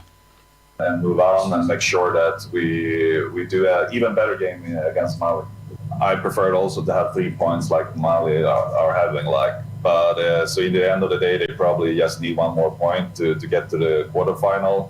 But in the same way, we need to attack each game in the same way, and our mentality is to win every single game. It doesn't matter if we play against Mali in the group stage or hopefully a final against Morocco, whatever it will be. Kim Lasbio-Kegren is the head coach of the Black Queens. Now, Ghana's Mohamed Kudus has been unveiled by Tottenham Hotspur after his £55 million move from West Ham, and he explained why he chose the North London club. I've always wanted to play at the highest level. How big the club is, the history, and in the Champions League as well. So it's a big moment. I'm finally here. I'm very happy and can't wait to start. Most important part of why I come here is the project and how the manager sees I can develop under him, where he's come from, and seeing the amount of talent he's developed to become great players. It's a big sign of why I wanted to work under him as well. That was Black Stars and now Tottenham Hotspur forward Mohamed Kudus. Well, City Sports Yao Minta also shared his thoughts on Kudus's big move. You can tell that yes, there is more that he can give. And if you are Tottenham Hotspurs and he's 24 years and you've paid £55 million, more or less like 60 million, you are projecting that, okay, he came in from Right to Dream, moved to Nordsjælland, progressed to Ajax, moved to West Ham. The EPL is a big step up from the Eredivisie, and he's shown that yes, indeed, he is a quality player. So you are projecting that once he makes it to Tottenham Hotspurs, he will continue on that trajectory, and he'll continue to deliver.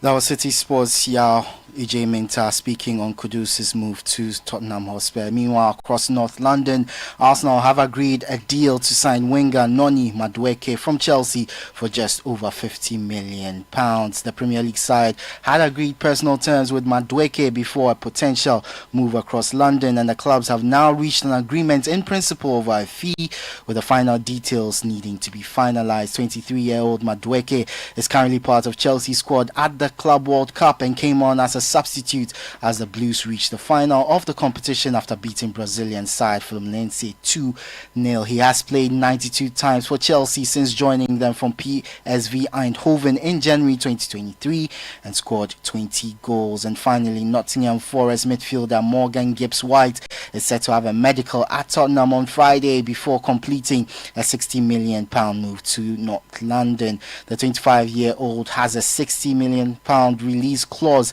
which Spurs are set to trigger with the formalities of a switch to accelerate in the next 24 hours. And that's the latest in the world of sport. For more on all these stories, visit citysportsonline.com. I am Edwin Kwakofi. The City Breakfast Show with Caleb Kuda continues.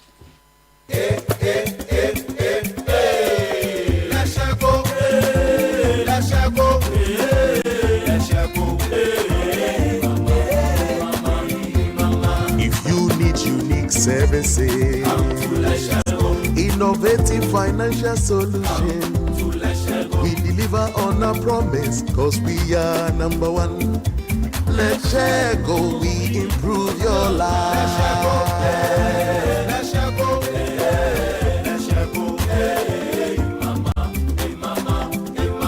Even when you're stuck with nothing, no matter your situation, let's share go, we improve your life. Let's share go, let's share go, let's share go, hey mama, hey mama, hey mama. Let's share go, we improve your life. Papa Lolo Ankasa, Polytech is everywhere, durable and authentic. Stronger brand you can trust. Polytech, we get some more.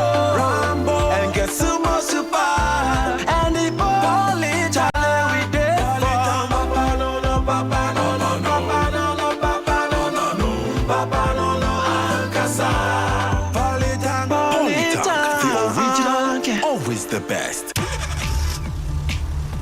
Do you ever wonder how your car's engine is doing as you drive? Not often. Does it feel confident and protected, or is it tired and struggling? I have a busy schedule, so I leave matters of my engine to Shell V-Power. With Shell V-Power, you can feel confident because it is the best ever fuel designed for performance and efficiency. Shell V-Power removes performance rubbing deposits, so you can feel protected. Fill up with Shell V-Power at a Shell service station near you. Feel confidence, feel protection, and feel performance over and over again with Shell V-Power.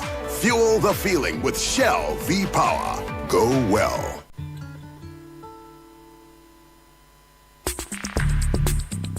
Join the conversation on the City Breakfast Show on Facebook at facebook.com/City97.3, Twitter at twitter.com/City973, and Instagram at instagram.com/City973 with the hashtag CityCBS. You know, listen guys, one day an old lady inherited a huge sum of money. Her family worried about how to break the good news to her. They feared that the sudden good news might give her a heart attack, and so they decided the family doctor who was experienced in delivering such news, should be the one to tell her. And when he did, surprisingly, she smiled. Relieved, he asked, "What are you going to do with all that money?" She replied, "I am going to give you half." The doctor rather had a heart attack. Can you imagine? People are often surprised when we put them first. At First Bank, that's what we do. We put you first. Experience the gold standard of banking with First Bank. Open an account today and enjoy our user-friendly mobile app, quick banking via *894#, convenient shopping with our Visa Prepaid and MasterCard, and more. All designed to serve you better. First Bank, you first. There is small money, there is big money, and there is too much money. Telecel Too Much Money promo is here. Dial *500# to opt in. In the Telecel Too Much Money promo, you can win 100 Ghana cedis cash in the daily draws, 20,000 Ghana cedis in the weekly draws, and 1.2 million Ghana cedis in the grand draw. That's 1.2 million Ghana cedis. Simply reload airtime to earn points to stand a chance to win. Dial *500# or visit the Telecel Play app to opt in now for the Telecel Too Much Money promo. Terms and conditions apply. Telecel, connecting energies. This promo is regulated by the NLA on the Caritas Lottery platform. Charlie, Siaman is still not here. What at all could be the issue? Calm down. I'm sure you'll be here soon. Oh, guys. Sorry I'm late. Koti bab me for road. Sake of my insurance expire. Some long issue, Charlie. Chairman Pan. Hey, you make Koti bab you sake of you forget to renew your car insurance when you can get your car insurance sticker instantly on Hubtel. And best of all, you can set a reminder to renew. Simple matter. Just install the app, enter your car number, and oh la la! Your instant insurance sticker is there. Oh, really? Make I do am now before I forget. But Edemu, Charlie, see. Edemu, insurance sticker need Edemu one time. I can even renew it every month. Wow. Charlie, as for this one today, as usual, the sitting is on me. Visit hubtel.com/app to download your Hubtel app and set a reminder to renew your car insurance today. Hubtel is everything you. When the pain is too much, don't know what else to do. So wrap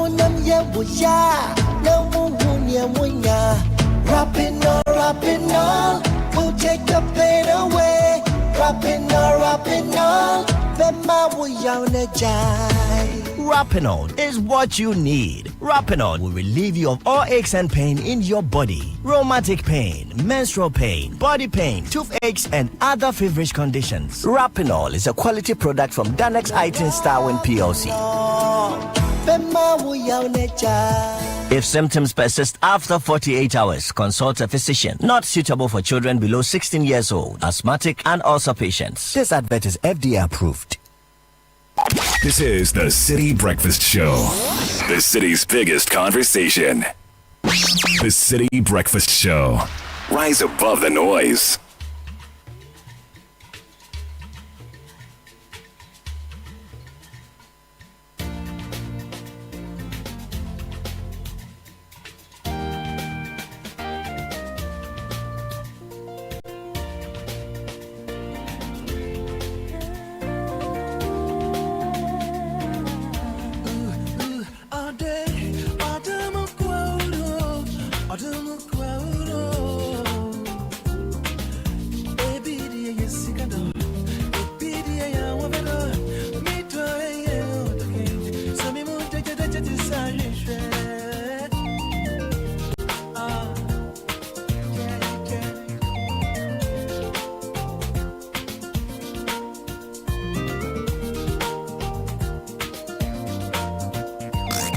Unleashing the power of relevant radio.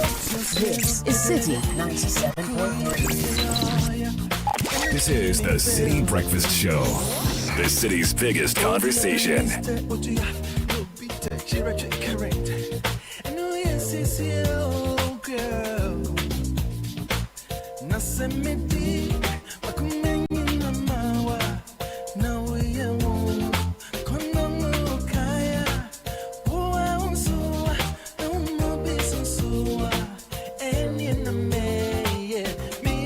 Michael Jordan.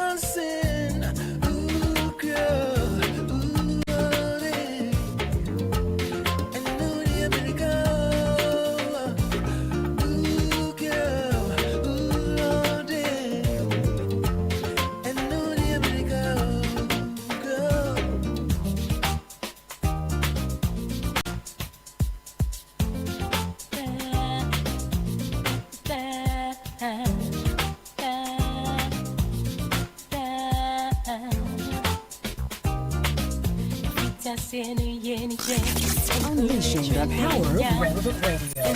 This is City 97.3.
Accra.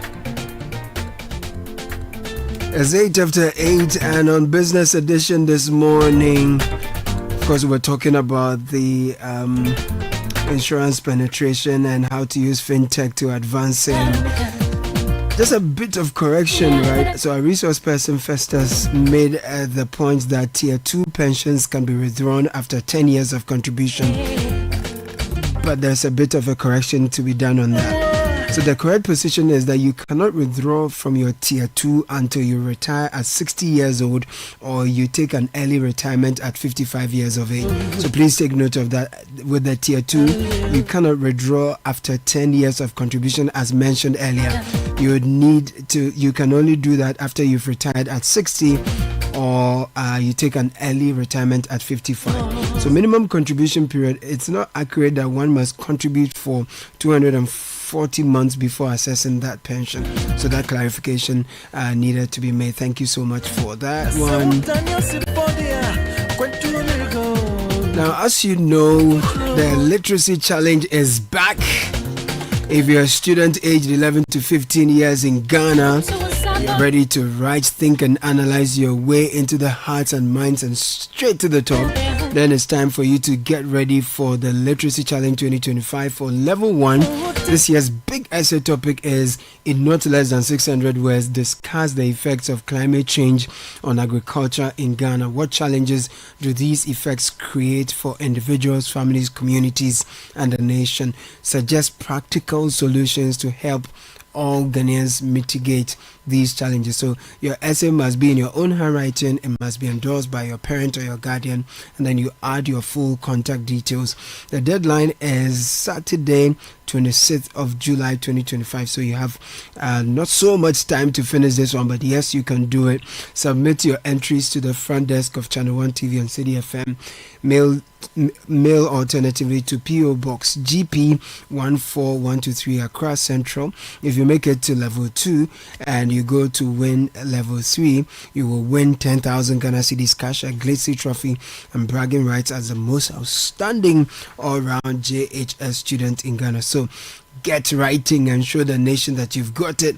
More details 0205-973-973. Now, I love opportunities and challenges like this because it gives young people, it puts young people in a place where they start thinking more deeply and intimately about the challenges we face and have as a people, and then putting them through that process of contesting, sharing their thoughts with others, and the competition process helps you also find your smoothness level. You know that, okay, you know, at your age, this is the kind of level you're operating at, and it's also good to have the exposure you get with your work being read out there, going through all that. It tests your ability to think on your feet also when you participate in the quizzes and all. At the end of the day, much later in life, you can always draw back from these experiences and know that, look, I've done great things before, and it gives you such oomph to move on to greater things. So I'm really excited about the literacy challenge this year. I'm excited it's back, and is back and in a big way, because you're asking them to also look for solutions, not just the problems. I do know of great minds who have gone through this competition over the years. Some have written books, others have become very important pillars of society. So greatness can start with you writing a script to us, talking about the very challenge we are all experiencing globally, and trying to situate it within our local situation, and how, in your view, you believe that you can help solve the problem, or what we can do as a people to deal with the problem. Like I said, greatness can or most likely start from there. So make that effort, even if you do not become the top whatever it is. Still, it's you get that experience. You never know. I mean, you might be sitting in some quiet town and in a school there, you think that, oh, you are not brilliant enough. Please make the effort. You never know. You could be better than, and I'm using that loosely. Exactly. It will give you an opportunity to shine. And you'll be surprised that you will be the greatest thing to ever happen to your community and this competition. So I encourage all of you out there who are listening. Once you are between the ages of 11 and 15, please go for glory. Many of the kids are on holidays. So use that time instead of going about playing all the time. I'm not saying you shouldn't play. Instead of playing all the time, find some space to do the research. Talk to mommy. If you have to talk to a professor or whatever, or your own, geography teacher or whoever you want to speak to. Do that. And then put the script together and email it or whatever. Most important, we want to hear your voice too. So I think it's a great opportunity for young people in that age bracket to get some kind of direction from the experience. And as Sky said, the objective should not necessarily be to win. Go through the experience.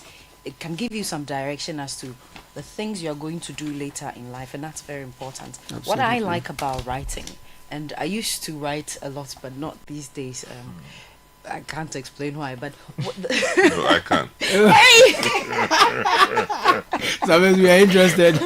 No, I can't. So, Uncle Sam, life is happening here.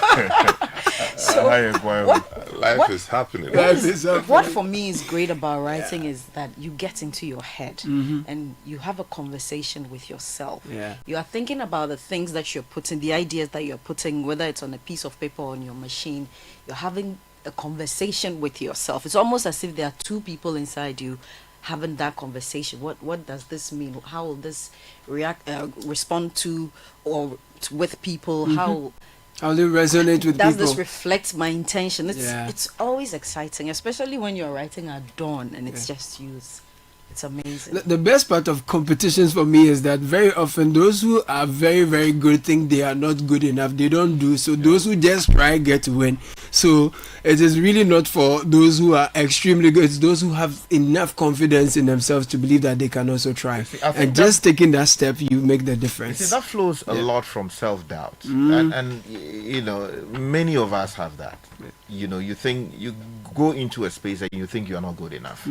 Or you find yourself in a community and you ask yourself, are you good enough to make this happen? You are putting through an application for maybe a school or a job, and you say, oh, Charlie, I don't look at all the people around. Look at all the people. They're better than me. You read other people's CVs and you are panicking. Charlie. Please don't have that problem. Of course, sometimes it's also a question of what parents tell their kids consistently. Others find themselves with people who are not their natural parents, and sometimes they tell them all kinds of things. Every time the child is being told, you are not good enough, you are not good enough, you are not good enough, that does a lot to reduce the confidence level of that child. But I am assuring you today, please set some time aside do the research, put pen to paper, believe in yourself. And believe in yourself. Yes. And when you finish, as we all do, pray over the paper and deliver it to us. Very important. You never know. Very important. You You'll be never walking know. away with 10,000. And you miss some mess with the sky, and go. You take picture. Yeah, we'll take you picture. frame it in your house. And if you're lucky, we might even have lunch together. It's very important.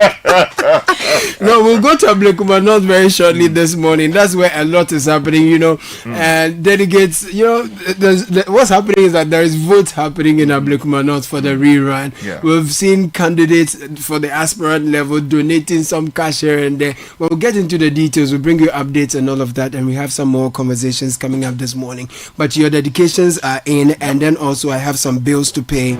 So please allow me to take care of these, and then I'll get to you shortly. Listen, get paid smarter with Zenith Merchant Pay. Zenith Merchant Pay. If you're running a business, make receiving payments fast, easy, and stress-free with Zenith Merchant Pay. The similar solution for SMEs and corporates. With Zenith Merchant Pay, you can receive payments via mobile money, a QR code, bank transfer, or 966 hash star 966 hash Zenith Bank's USSD. All in real time. Also, you enjoy instant payment alerts and quick settlement and easy reconciliation. No delays, no stress. Sign up for Zenith Merchant Pay today at any Zenith Bank branch.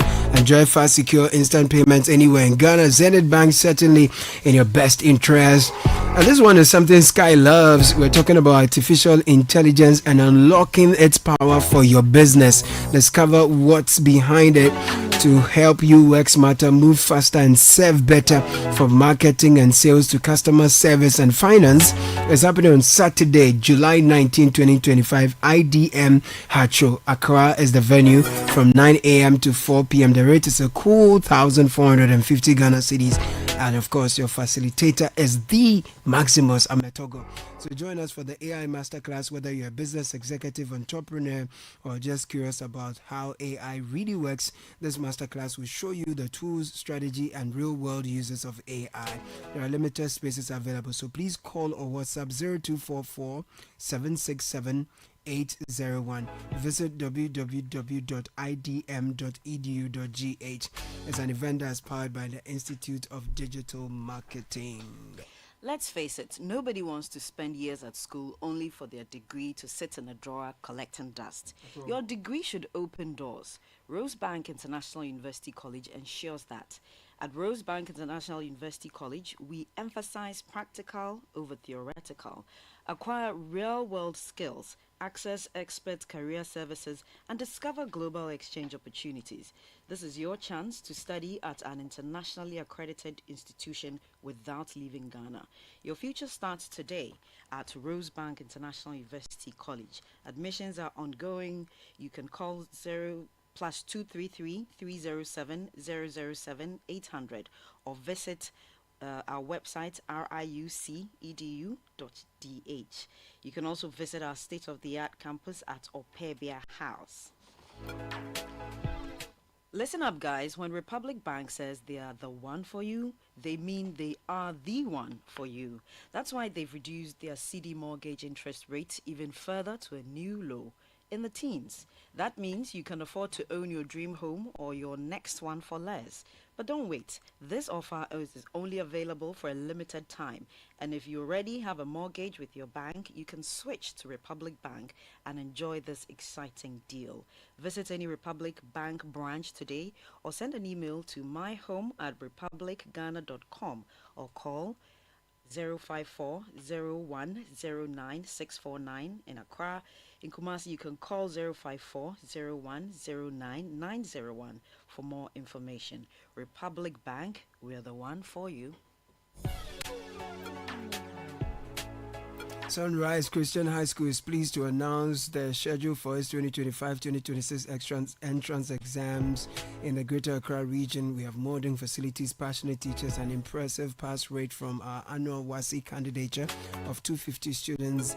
We're truly the best place to grow. Spacious classrooms and dormitories, 700 plus seat auditorium, dedicated dining hall, very important, dedicated dining hall, 16-bed clinic with 2 residents and nurses. We have backup generator, global standard reverse osmosis water purification, lawn tennis, and other sports facilities. What are you waiting for? We're the only private school that has made it to the NSMQ consistently and the Shark Quiz competitions. So come around for discipline, strong Christian values, academic excellence, and leadership development. The entrance exam is happening in the Greater Accra region at Knutsford University, East Legon, Accra, and in Tema Christian Center School, Community 11 in Tema, and it's the 12th of July 2025. Time is 9 a.m. Call us 0244 876 066 or 024 194 9350 for assistance. Choose Sunrise, where children grow in the sun. If you're ready to see the future of work in action, join top HR professionals, tech innovators, and business leaders at the HR Tech Playground 2025. It's happening on Tuesday, 15th July at the Accra International Conference Center at 9 a.m. It's a full-day hands-on expo where cutting-edge technology meets people strategy. So experience live product demos, robots, smart tools, and real-time solutions transforming HR across Africa. Entry is free, but space is limited. So register and by calling 050-962-0204. hrfocusevents.com/HR Technology Playground is where to register. Loads of exhibitors pass by and you will experience a wonderful world of HR. Okay, Anglo Gold Ashanti Ghana wishes to caution the public against engaging in investment schemes being promoted on social media and allegedly being offered by Anglo Gold Ashanti Ghana, including the TikTok account promoting an Anglo Gold Ashanti investment scheme. Anglo Gold Ashanti Ghana does not operate and has not authorized any person to offer any investment scheme on TikTok or any social media platform. Stay alert, protect yourself from fraud, and report suspicious activity to the nearest police station. For verified information, visit www.anglogoldashanti.com or 055-658-2933. I repeat, 055-658-2933. And let's celebrate a few people today. Today is an important day in the lives of many. So, for instance, my own sister, my dearest Benedicta Kaka Kluche, happy birthday to you, my love. You are my heart's joy and the light of my life. Today I celebrate you, your grace, your warmth, and the love we share. May this day bring you endless smiles and a year filled with blessings. I love you always. It's coming in from Forever Yours or Yours Forever, Cyril Kobla Kluche, and the rest of the squad. So Kaka used to be our GP immediately after I left secondary school. She took over together with Mr. Kluche, my own brother, who today is doing great things in many spaces. And as of that time, she was the girls' prefect and he was the boys' prefect. And they were doing their own thing. Interesting. And it's good to know that they are keeping it going. Celebrate you, Kaka, and continue to do great things. And then also wishing my son, not my son, Eduji Wanda Agba Jr. of Force International School in Adenta. Today is his 6th birthday anniversary and he's been celebrated. Your dad is wishing you long life and prosperity. And your dad, you do know, is Wanda Agba of GRA Tema Community 9 TSC. We have a few more, Kaka. You want to help us with this one on our WhatsApp Certainly, console? it's the 9th birthday of our lovely last baby, or last baby, as we say. DL Nana Ajwa Kotecho Ishan Rule of Aditrom School, Basic 3. Aditrom is at the back. May God grant her the future of bliss and success that we constantly pray for. This is from Daddy, Mommy, and the whole Ishan Rule family. Good morning, CBS. Help me wish Mr. Frank Kofi Adade a happy birthday. May his dreams be fulfilled. Greatness will forever be his portion. Amen. Excellent. Before I take you to Abluma North, finally, First Bank Ghana's junior internship program is back, ready to inspire the next generation. So take advantage of the long vacation. Enroll your child or ward in the First Bank Ghana junior internship program for an unforgettable learning and work-life experience through the internship, mentorship, and counseling.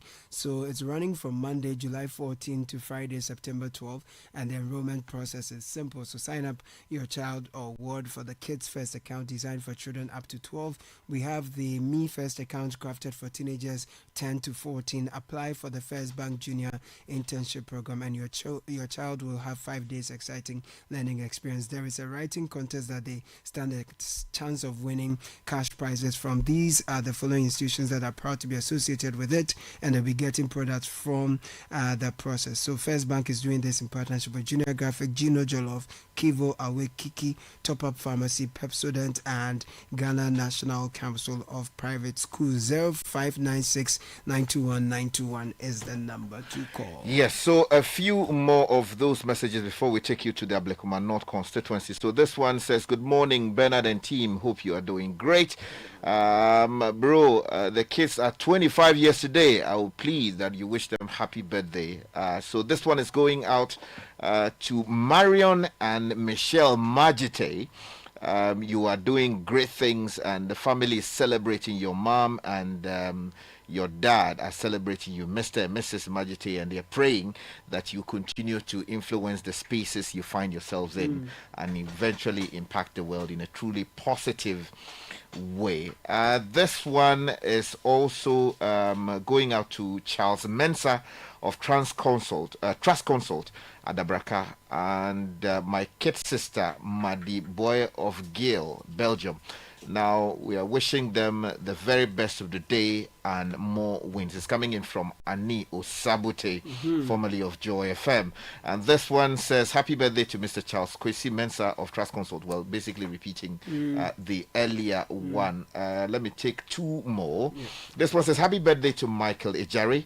Your heart, wisdom, and constant support mean the world to us. May this new year be full of divine favor, open doors, and for you to get all the joy that you can find in your heart and hold for the rest of eternity. You deserve nothing but the very best. And this one says, happy birthday to Gloria Adoma Asumeni. We are blessed to celebrate you today. May your day be as awesome as you are. Wishing you a year filled with happiness, success, and unforgettable memories. It's coming in from your friends Van, Anne, Echo, Vida, Mingle, Vivian, Ken, and Elam, who say cheers to you, Gloria. And they happen to be from the Ghana School of Law, the main campus, Group A. So it's been 6 months since we all went to the polls, elected the president, and various constituencies also elected their MPs to represent them. And so we've been in Parliament. Parliament has passed some laws here and there. A lot of action has happened in Parliament already. But in the Abluma North constituency, there is still not a member of Parliament. Residents who live within that area previously would tell us that there were signboards, everyone, both candidates, thanking them for voting them and all of that. There's been back and forth. Sky, let me come to you and find out, look, how did we get here? The Abluma North seat has been in limbo for some time. The NPP said it was going to boycott the rerun. Now we're seeing that the candidate is contesting, and some big shots in the party are there also lending support and campaigning. Let's break it down for our listeners. How did we get here? Well, you do know that the 2024 elections had a particular turbulent, outcome across the country. Because, first of all, of how the NPP experienced such a devastating defeat. The concession speech by Dr. Baumia not long after it became clear that the NPP had lost the elections in a devastating way. And if you talk to some people from within the party, you have a certain feeling that that concession, although it did a lot to help stabilize our democracy because it pulled us from the brink. Some of the critics of the former vice president suggest that because of his concession, some people felt that they were then empowered to go and take seats that ordinarily they would not have won. I mean, there are all kinds of arguments against that, but I'm just telling you about, the feeling that some people articulate. So you will notice that in a number of the constituencies that had so much trouble, party people from some quarters moved into polling station areas, destroyed ballot boxes or moved into collation centers and destroyed electoral materials to prevent the Electoral Commission from doing its lawful duty.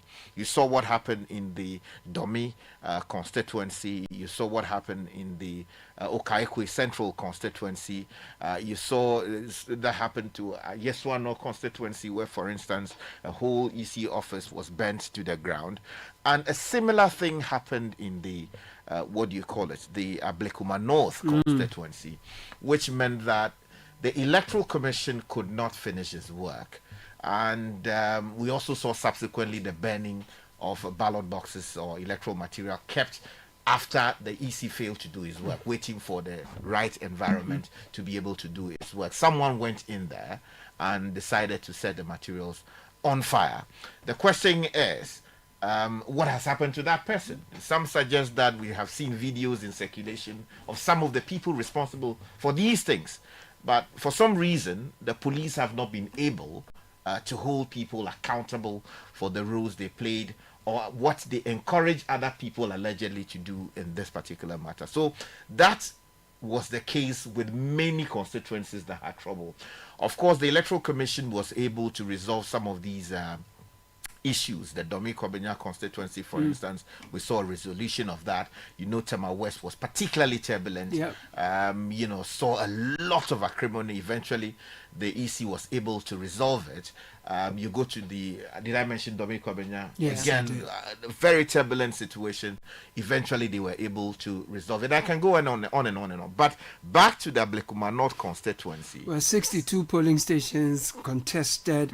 Then you have results collated from 59 out of the 62, and then we had 3. But now we're told some 13 more have been added, so we have 19 going. So what happened was that in the course of the collation, some people attacked the center, vandalized the materials that the EC would have depended on to do the collation, and then everybody ran away.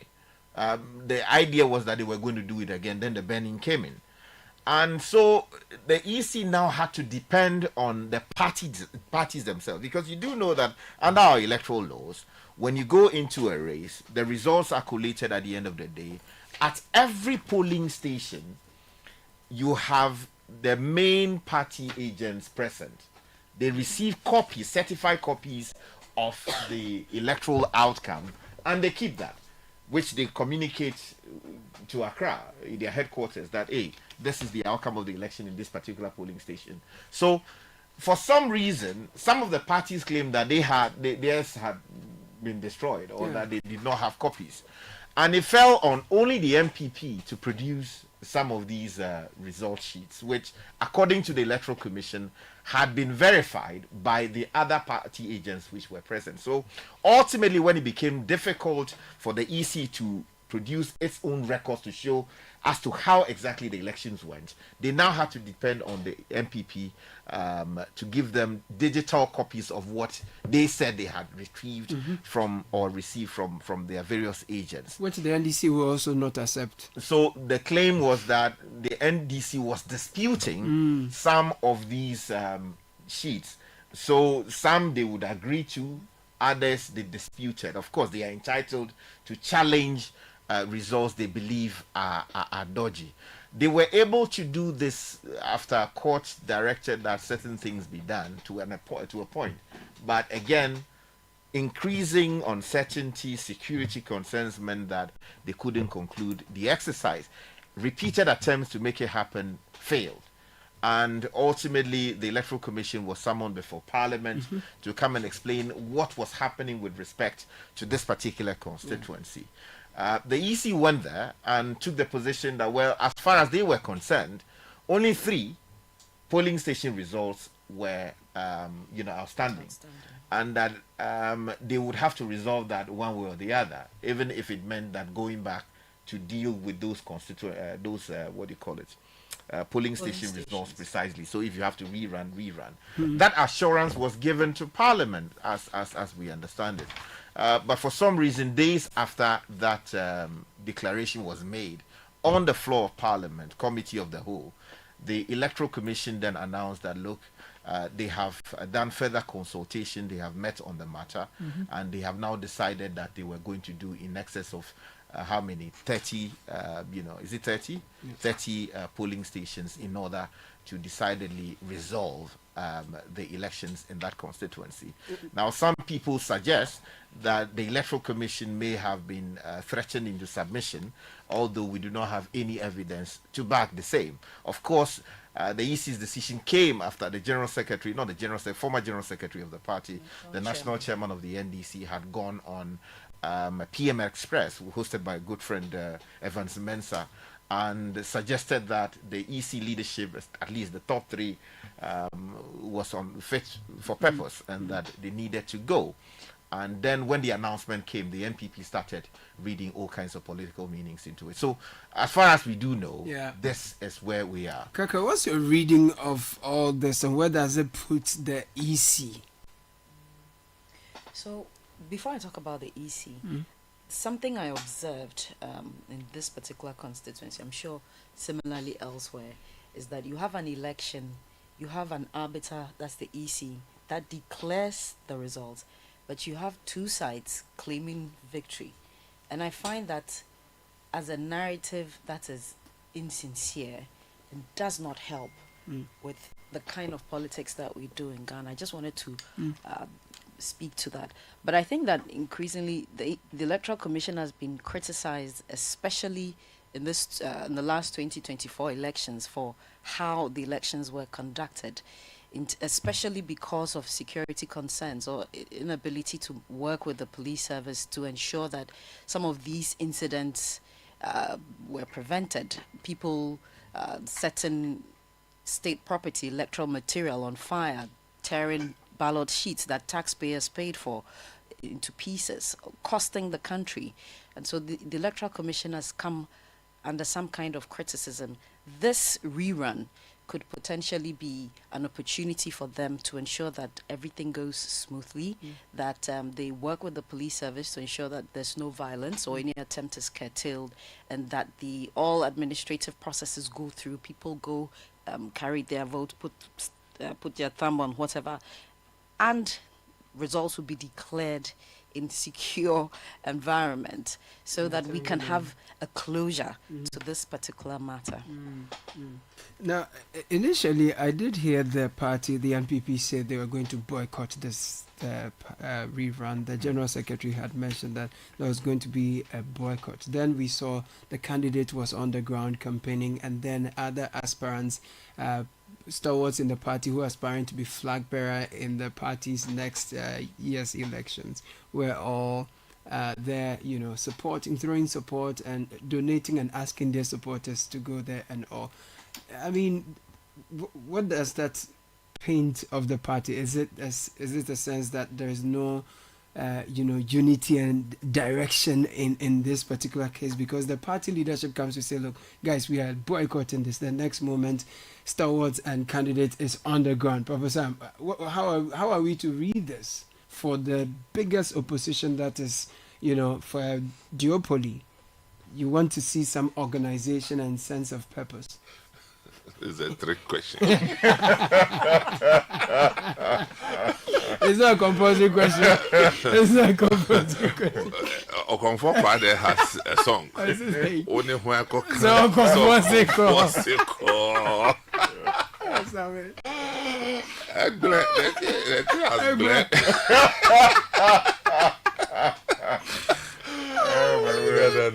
But in the first place, I don't even know why the General Secretary would even consider a thing like that. I mean, maybe he's too young. I don't know him that well. Maybe he's too young to to understand the repercussions of boycotting national elections. I thought such a decision would not be his alone. No, I'm not so sure whether he just woke up one day and decided alone. You know, I mean, look, there are structures within organizations, and maybe the prevailing direction at that time, based on the information available to him, would have made him consider that direction. But I think that the overwhelming energy expressed by the party, the wider base, to participate their intelligence should have picked this thing up. And but as for, you know, let's boycott elections, it shouldn't be in anybody's vocabulary anymore. In 2025. Now, look, after 92 boycott, it shouldn't come. It should not. Do whatever you can to energize people to you know, do what they have to do. I mean, there are only two outcomes. True. You either win or lose. Either way, you are an established political party. Correct. You still have a political base. Correct. And there has to be leadership. I must say that we haven't seen that leadership. Okay? And because of the cracks within the party, you know, people are taking advantage of that so quickly. And that's what we see. Everybody goes there and they say what they believe can energize the base of the party. So the call for the boycott, obviously nobody listened to that and adhered to it. They are going ahead. I'm just curious to see how the party leadership is going to do the turnaround. You know, well, normally they will visit the place while the voting will be going. I don't know whether Justin and his team will go there. Still be there. Currently, the chairman is not available. True. And you know, the thing is small. Let's touch base with Jude Duncan. He's a man and an eye there to find out whether or not any of the party executives have been there, and also generally how the mood is on the grounds. Good morning, Jude. Where exactly are you, and who have you seen, especially party executives so far, if any at all? Good morning to you, Caleb. I'm currently stationed at the Odoko Divisional NCTV. And you're right, we've seen some party officials, I wouldn't say party, but rather government. What we've seen is that a significant number of some of these assembly officials and the MCs themselves have been spotted at various polling stations overseeing the process. So we saw the Accra mayor at the principal polling station in Abluma North. We also saw the Abluma North MC, Honorable Kalam, also at the principal station in Abluma North.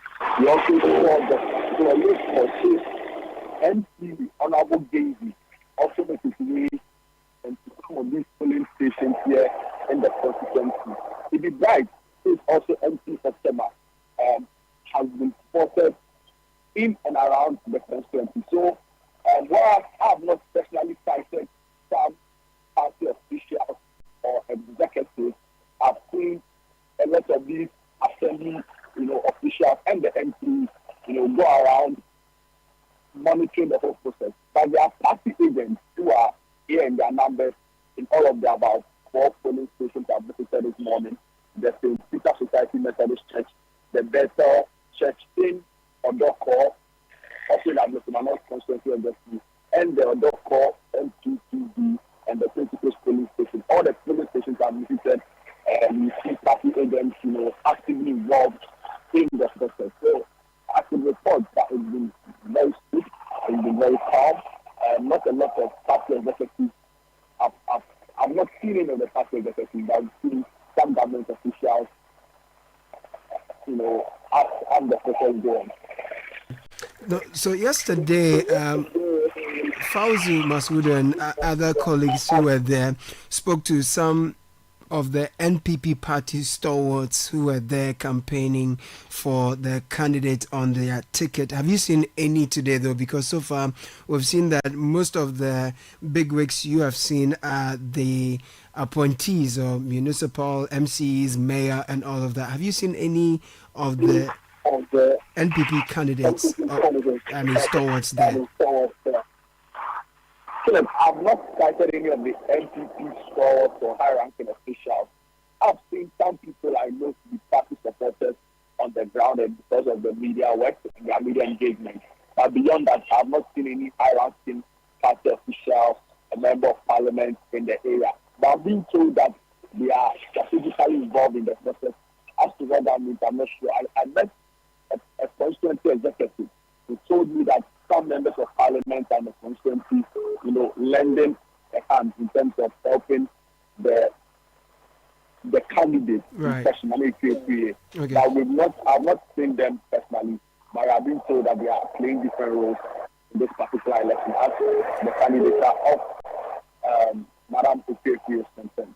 Very well. Now, from your observations from the various polling stations you've been to, what would you say is the level of preparedness of the EC, security, and generally the mood on the grounds? So, we reported this morning that from the defense minister, the military is going to have this role at all in this election, and security, as far as it's concerned, is going to be the sole responsibility of the police.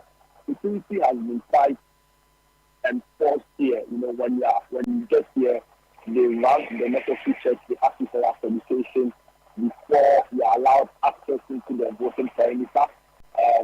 From the issue point of view, they started the process quite early. All four stations are just at about 6:30 a.m. The queue for the voting materials were broken, and preparation for voting to take place was underway at all of these centers. Also, a significant development happened at one of the polling stations was at the St. Peter Society Methodist Church.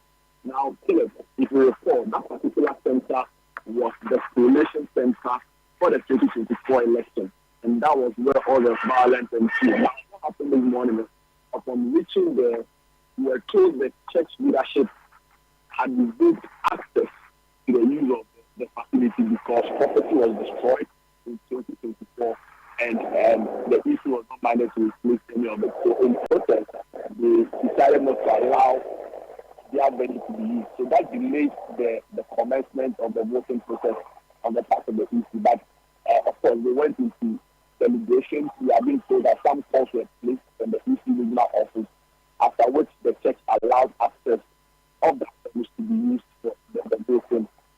And the Church of Pentecost polling station on Doko as well. What happened was that there was some misunderstanding there because NPP party agents raised a red flag. They said the sighting of some protests very close to the voting center was in clear breach with voting regulations and the rules of engagement. They said that it amounted to campaigning on the ground, and they were calling on EC officials to remove the protest. Now, some NPP supporters took it upon themselves to remove the process themselves, and they were met with some fear resistance from some NPP supporters. So it led to some level of misunderstanding, but it was quickly quelled by the police because they strictly intervened and got calm to the area. So far, we see on top of the job, it's been very smooth. It's not witnessed, or personally, I've not witnessed any major hits in any of the areas. The police too are properly identified, and they are in their numbers at all the polling stations, about 4. I'm heading towards my fifth one right after this call. So far, all of them, they seem to be very ready for the exercise today. Very well, Jude. Now, have you seen any of the candidates, though, Irabina Orbin and Ekuefri? Have you cited any of them? So I have not cited them in any of the rounds, and all of my this morning.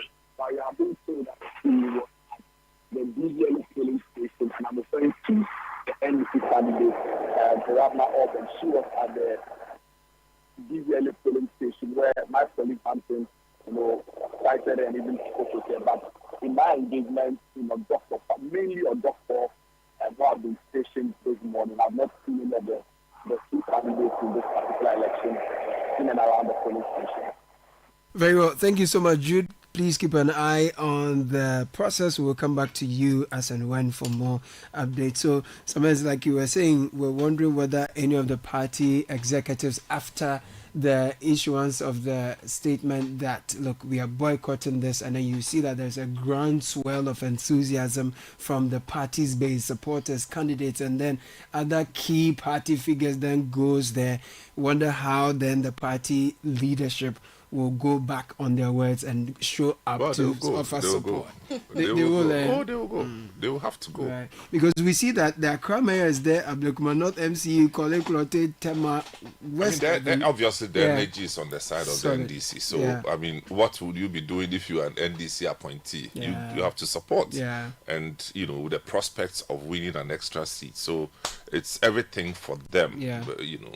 And it's just what it is. You know, my concern though, and Sky mentioned a bit of that. The reason we are where we are is the criminal actions of certain persons. Okay, how you can take a property that belongs to the state and then set fire into it, burn, and have a good day. You know, and nothing happens to you. 6 months on. You know, and 6 months on, we want to repeat the same exercise. The perpetrators have not been brought to book. In fact, I don't know whether they were even identified or found.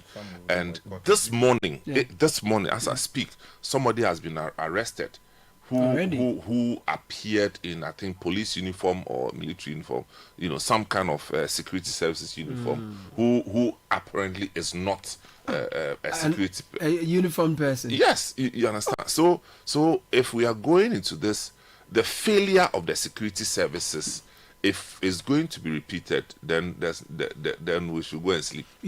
Jude did even mention that the polling station where the church where the burning of some of the materials happened initially did not want to agree for their space to be used, because when some of their property were initially damaged, the state did not reimburse. So there was some conversation and calls had to be done before they opened their space again. It's just fair that the EC reimburses them, but I am more concerned about the criminal action. You know, I mean, somebody is bold enough to burn election results and then go free, be emboldened. You think they won't pop up again? It's true. I mean, here you already have someone in uniform who is not supposed to be, who is showing up, but sometimes this one is not a trick question, you know, on the EC. And just before you ask that question, just to add to what Uncle Sam is saying, I thought that it would have been apt on the side of the Ghana Police Service. This election, yes, it's just this rerun, to hear from the police what they had done, or what they have done since 2024 elections, up to date. Update the people as to what your investigations have revealed or what you found so far. That in itself, you know, breeds trust. You know, people are walking into this election, or the constituents are going there with questions in their mind, some of which Uncle Sam is raising. I mean, whoever the criminal elements were, feel empowered with the silence of the police. Exactly. I think, let me attempt some submissions on that. Before that, let me just mention that I think I inadvertently referred to the number that were thought to have a problem as opposed to the number they are running the election. So it's 19 polling stations that will be affected, not the over 30 that they said they had some challenges with. Look, on the day of the election 2024, in fact, in the lead up to that particular day, the police did fantastic job. Largely, in the wee hours of the day of the elections, you saw great performance from the police. And then somewhere towards the end of the polls, and after polls closed, and when indications were coming in as to, hey, this thing might tilt in a certain way, and then trouble started happening, then for some reason the police retreated. Now, that was a major indictment on how the police eventually delivered their outcomes for the Ghanaian people. Because, I mean, in the lead up to the election, the police had been seeded with the authority to deal with all aspects of security. In fact, the commitment was that take the military out. It is only in extreme cases that the police are unable to deal with the matter, that the police themselves fall under. Yes, when it becomes necessary, will call in for reinforcement the military to intervene, right? But as the night wore on, for some reason that we cannot understand as a people, the police simply abandoned their responsibilities. Of course, we do understand that if people are irresponsible enough to sit on social media, to direct party people in their numbers, in their thousands, to besiege a polling station or a collation center, as to what do you call it? They call it protecting the mandate of the people. That is likely to happen because people go in there and they are unreasonable. But also, it is also because of the rhetorics that preceded the elections.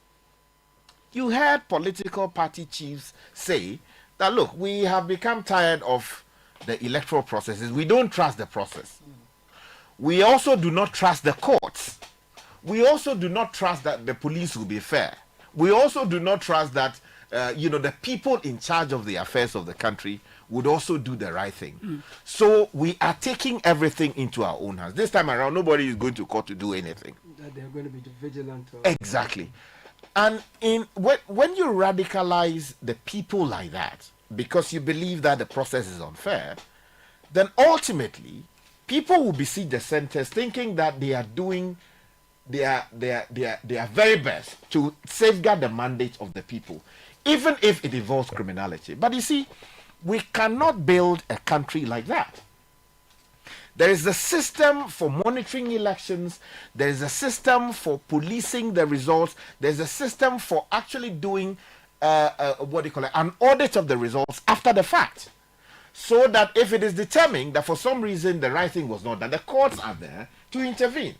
But the truth is also that our courts have in some cases shown that they were incapable of deciding these matters in good time as to ensure that the right person was installed as member of parliament. Look at it, for instance. I mean, in what's the name? The Ayawaso West for gone situation. Someone who ought not be in parliament served almost the full term of that parliament before eventually a winner was properly determined. And we have seen across various terms of parliaments and the executive's tenure that certain people whose electoral outcomes ought to have been decided early enough by the court. The thing will go on. Look at what's happening in respect of Akwitia. Yes. Someone was declared winner of the elections. Others disputed it. It became a matter for the courts to decide. The court made one directive. The man got installed as member of parliament. He was hauled before the court, accused of contempt of court. The court judge decided that he should be put in jail. He challenged the matter in the Supreme Court. The Supreme Court said the court didn't even have the jurisdiction to be dealing with the matter because the processes required had not been fulfilled. And so the NDC now said, we have now to go back and deal with it. I do not think that... example too. The Hohoe example too. How a whole constituency like the Seoul constituency we spoke about repeatedly went without representation for 4 years. The point we are making is that many state institutions have consistently failed to live up to their responsibility. Sometimes out of the very vested interest that they themselves believe they either have or they are assumed to have in these matters, as to delay their decisions on the matters or as to pretend not to know that ABCD is happening. Because I can't for the life of me understand why the police, for instance, will stand by and watch people burn EC ballot boxes and then just sit there and not doing anything about it. And where videos go out. Oscar, normally, normally the police operationally take their directives. I want to use the word signals. Okay. From the top.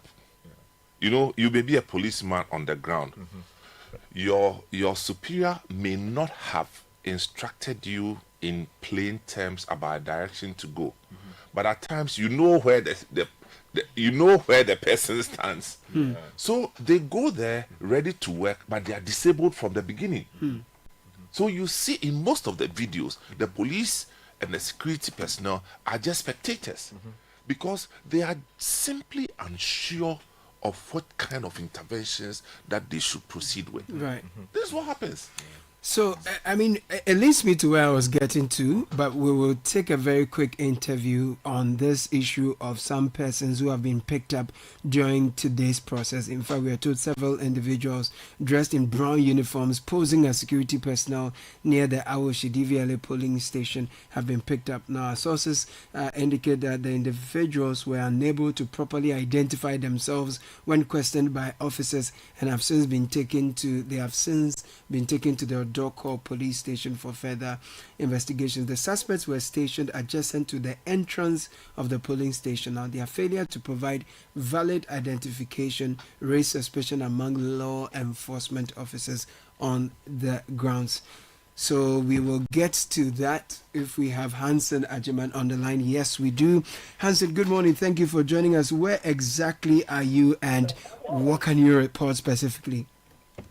Currently, I'm at the Citi Jedu Memorial Polling Station, which is about 120 meters away from the DVLA polling station where that particular incident happened. All these polling stations are within the Awoshi enclave, and currently voting is ongoing. The security presence here adequately. I must say that the polling area has been cordoned off by the police using their barricades, and also an entrance has been created where there's restricted access. You would have to show your voter's ID before you're allowed into the voting area. And some party officials of the two political parties are here. I must say, just here at the Citi Jedu electoral area is the Deputy General Secretary of the NDC, Mustafa Gbandi, who is also the Deputy Director of Operations at the presidency. He just got here, inquiring from party officers from the police on how events are ongoing. But Caleb can report that voting is ongoing smoothly here at the Citi Jedu Memorial polling station. Right. They're expecting about 418 persons to cast their ballot. When we checked about a minute ago, 70 people had already cast their ballot. Right. Now, you did report of an incident where some individuals posing as security officials have been picked up around the Awoshi DVLA polling station. Tell us more about it. How many were they? Where have they been picked to? What detail do you have on their presence there? Caleb, they are about 10 in number. They were, just as I indicated, from what we've observed so far, there's a restricted access to the polling area, and so an entrance has been created at every polling center. So at the DVLA polling station, they were just standing adjacent the entrance in front of a vehicle, and the police vehicles were moving towards the Citi Jedu Memorial Polling Center, which I indicate that is just about 120 meters away. And also on just after they bypassed the entrance, then they saw the men in brown uniform, and so they stopped to inquire from them what really is happening, who they are. And our sources within the police say they couldn't properly identify themselves, and so they were picked up, asked to sit in the bucket of the police pickup, and then they were taken to the Odoko police station. We actually overheard one of the police officers saying that they have been taken to the Odoko police station. Right, and was the police able to extract from them on whose orders they were present? We are told by the police that for such details, they are going to get those details at the police station. Reason they have actually instructed them and sent them to the police station.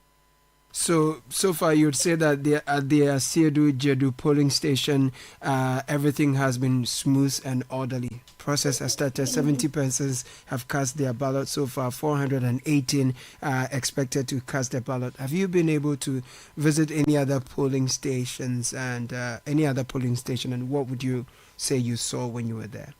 So I must say that it is generally the same. The voting is ongoing, adequate police protection. I must say not less than 10 police officers per polling station that we visited so far. And particularly with our Citi Jedu Memorial Polling Center that we are at the moment, there is even an FPU vehicle on standby. Very well. What's the mood among the voters this morning? Well, so generally, I must say it's a slow start. Not a lot of people coming to vote, but you get a lot more people who are stationed around a polling station. But on our way to the Citi Jedu electoral area, we took a walk and then we inquired from residents and voters who said, they're excited to participate in the exercise. However, they intend to do so at a more later date, later time. So maybe in the afternoon. When we got to some of them who were food vendors, they're saying that they wanted to prepare their food and be ready for sales before they move to go and vote. So it feels as a usual day, but you can also get the sense that the people are aware of an activity that is ongoing within the constituency. Very well. Thank you so much, Hansen Ajuman. He's a man at Abluma North, precisely a Asiedu Jedu polling station, bringing us details on some 10 persons who, imposters we can call them, right, posing as security officers, and they have been picked up. Kaka, you're surprised that people would, put themselves into the hands of the law in this way. You are not a security official. We're having an election rerun. Why would you do that? At least they've been arrested. Which is good. At least they've been arrested. I'm just wondering why young people would put themselves... It's been the culture. It's been the practice. And if we don't intervene, this is how it's going to grow. True. It's going to be a regular feature in all our elections. I mean, with the unfortunate passing of Ernest Kumi, there's going to be an Akwetia by-election. And in the last 20 years, Akwetia has always been in the news for by-elections. You understand? If we don't put our security structures in place properly, look, some of the problems that emerge out of this are just unnecessary. Just because somebody is afraid to act, somebody wants a certain kind of favor, and so they just leave things and things are done unconcerned. And look, I even believe that the neck of the MPP should have convened another emergency meeting yesterday. Right. After the whole fiasco of giving the leadership, let's boycott, and the people defied blatantly, they should have met to reconsider the decision. You understand? As things stand now, as things stand now, from the party point of view, they have not endorsed the participation of the candidate. That's correct. Because the NEC that took that decision, and the NEC, what it means, all party chairmen, all former presidents, all former, they are all part of it, and they took the decision. Then JFK only came to announce the decision of the NEC. And all the weight of this decision has been defied completely. Exactly, and they don't seem to have noticed the gap that they have created. Okay, and it also exposes some of the, if you like, the executives who have been on the ground still doing the work, as for you want to defy, the decision of the NEC. You see, it's a very, very interesting but very difficult development too, because I mean, if you listen to the argument they make, they say that look, some very irresponsible people, including members of parliament, played active part in what allegedly happened. when they made it impossible for the Electoral Commission to do its work, the MPP side decided that they were going to go to court. So they went to court and got the court to give a directive that go back, collect the results under heavy police protection, declare the winner, and let the people have their member of parliament. Yeah. Now, from their viewpoint, it is that order that has got to be carried out. Now, the collation, does it mean that the Electoral Commission should restrict or confine itself to, the results that are even in dispute? Or how do you resolve that? If there is uncertainty, do you go back to the court for clarification of the order to go and collect, not recollect, to collect? Or as the EC, you can decide on your own that based on everything you have seen, it will be in the interest of justice to go back and have the people vote again. Because 3 constituency polling station results were outstanding as per the records. And from what the EC itself told Parliament, it was not minded to do, re-election in all 19. You understand? They were going to work on the 3 and then declare the result. And they even told Parliament that they will urge Parliament to, put pressure on the police service or the security institutions to make security men and women available so that they can do their work. Only for a decision to be taken subsequently that they now want to go and do a rerun of the polls in 19 polling stations.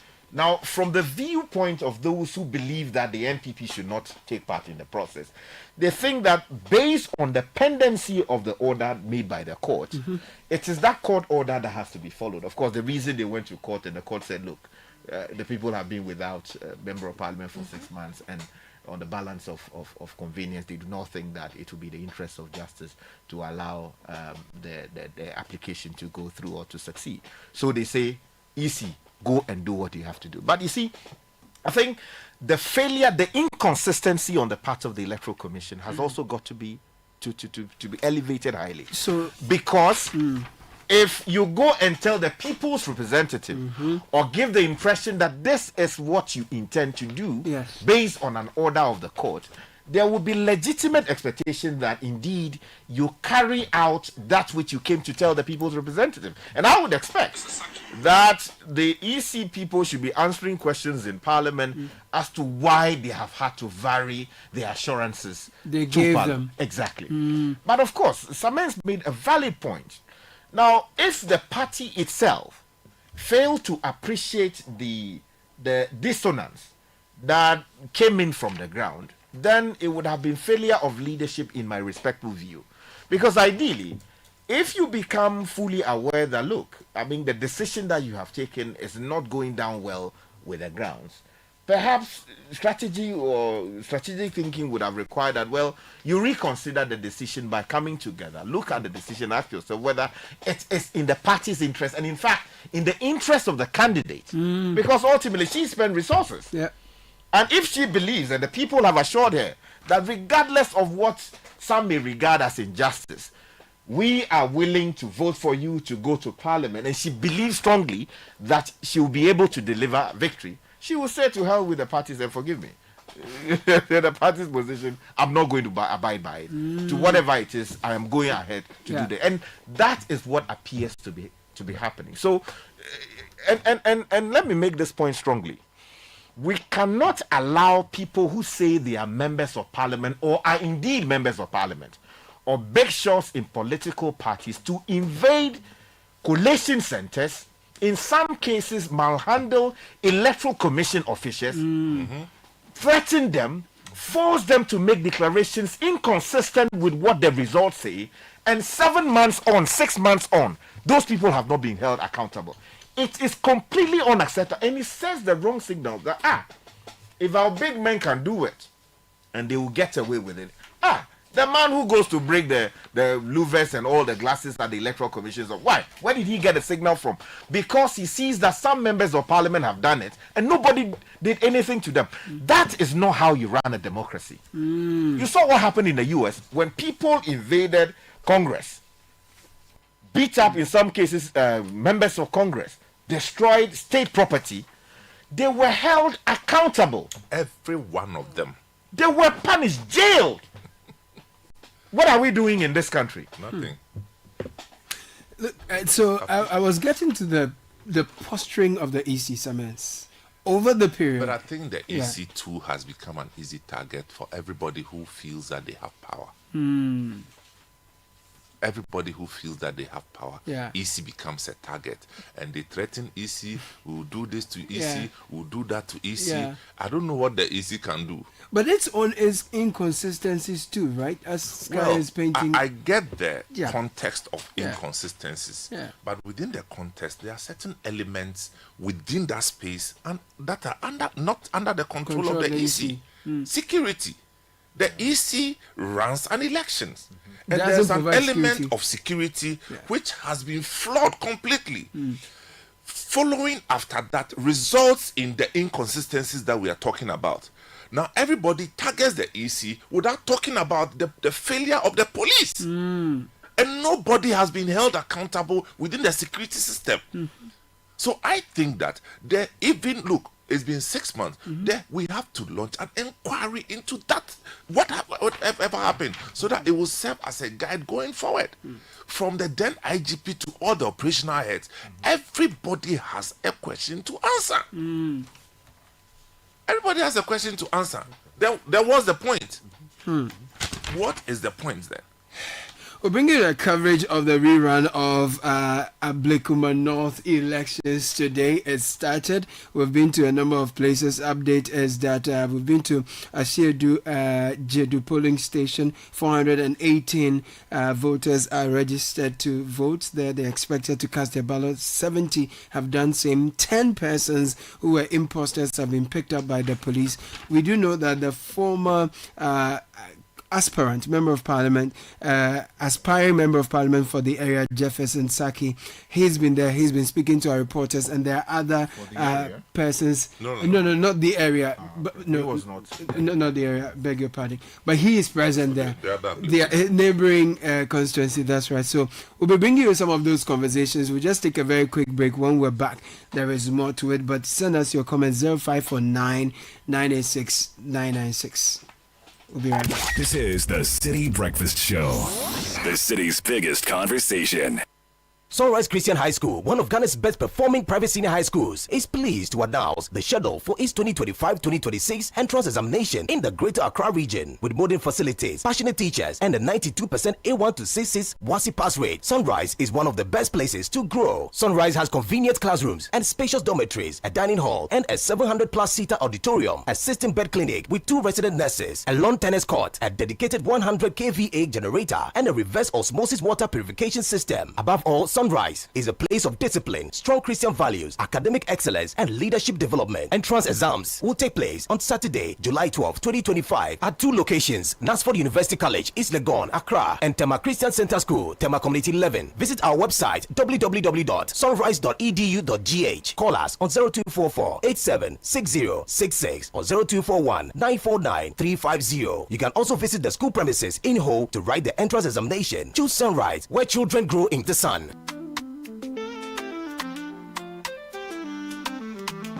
On the go, night or day. PBL up is the easiest way.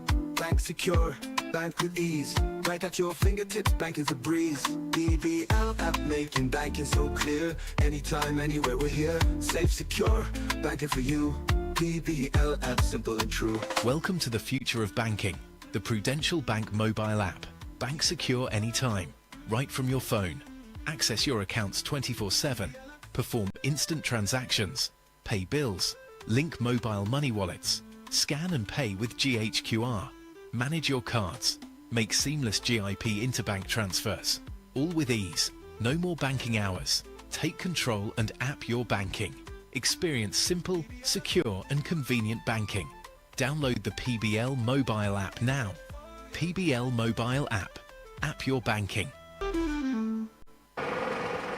So what goes into building quality structures? I mean, literally, what goes into it? Wujaf, you don't want to be sitting here somewhere worrying whether or not you did a really good job. It'd be very very simple equation. If there's no diamond cement in the mix, massa, forget it. Don't start cry. Menye, diamond cement has been providing builders, block makers, and construction companies that peace of mind for years. Diamond cement is 42.5 R grade cement. Unbeatable quality made right here in Ghana. And because we have your pocket in mind, we provide 32.5 R grade so that everybody gets your own. No long talk, Jack. If there's no diamond cement in the mix, don't start. Locate Diamond Cement Ghana Limited nationwide with factories in Aflao, Takrade, and Buipe, or call 0244 313 368 or 0540 111 978 or 0202 021 175. Diamond Cement, still as hard as a diamond. Always busy on the go. Tap the app, you're good to go. Big dreams, little time. There's a boat for you to ride. Every single time, yeah. Morning rush to the late night grind. Work to home and get to gig. Smooth and easy ride and vibe. Safety toolkit by your side. Use code Keep Moving 50 for 50% off your first 3 rides. Download the boat app now. Make moves with boats.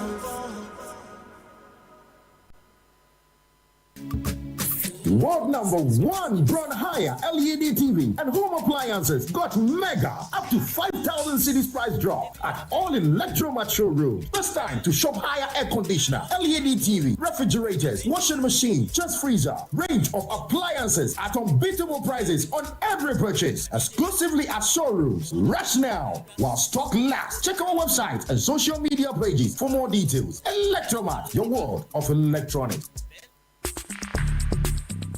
Join the conversation on the City Breakfast Show on Facebook at facebook.com/City97.3, Twitter at twitter.com/City973, and Instagram at instagram.com/City973 with the hashtag CityCBS.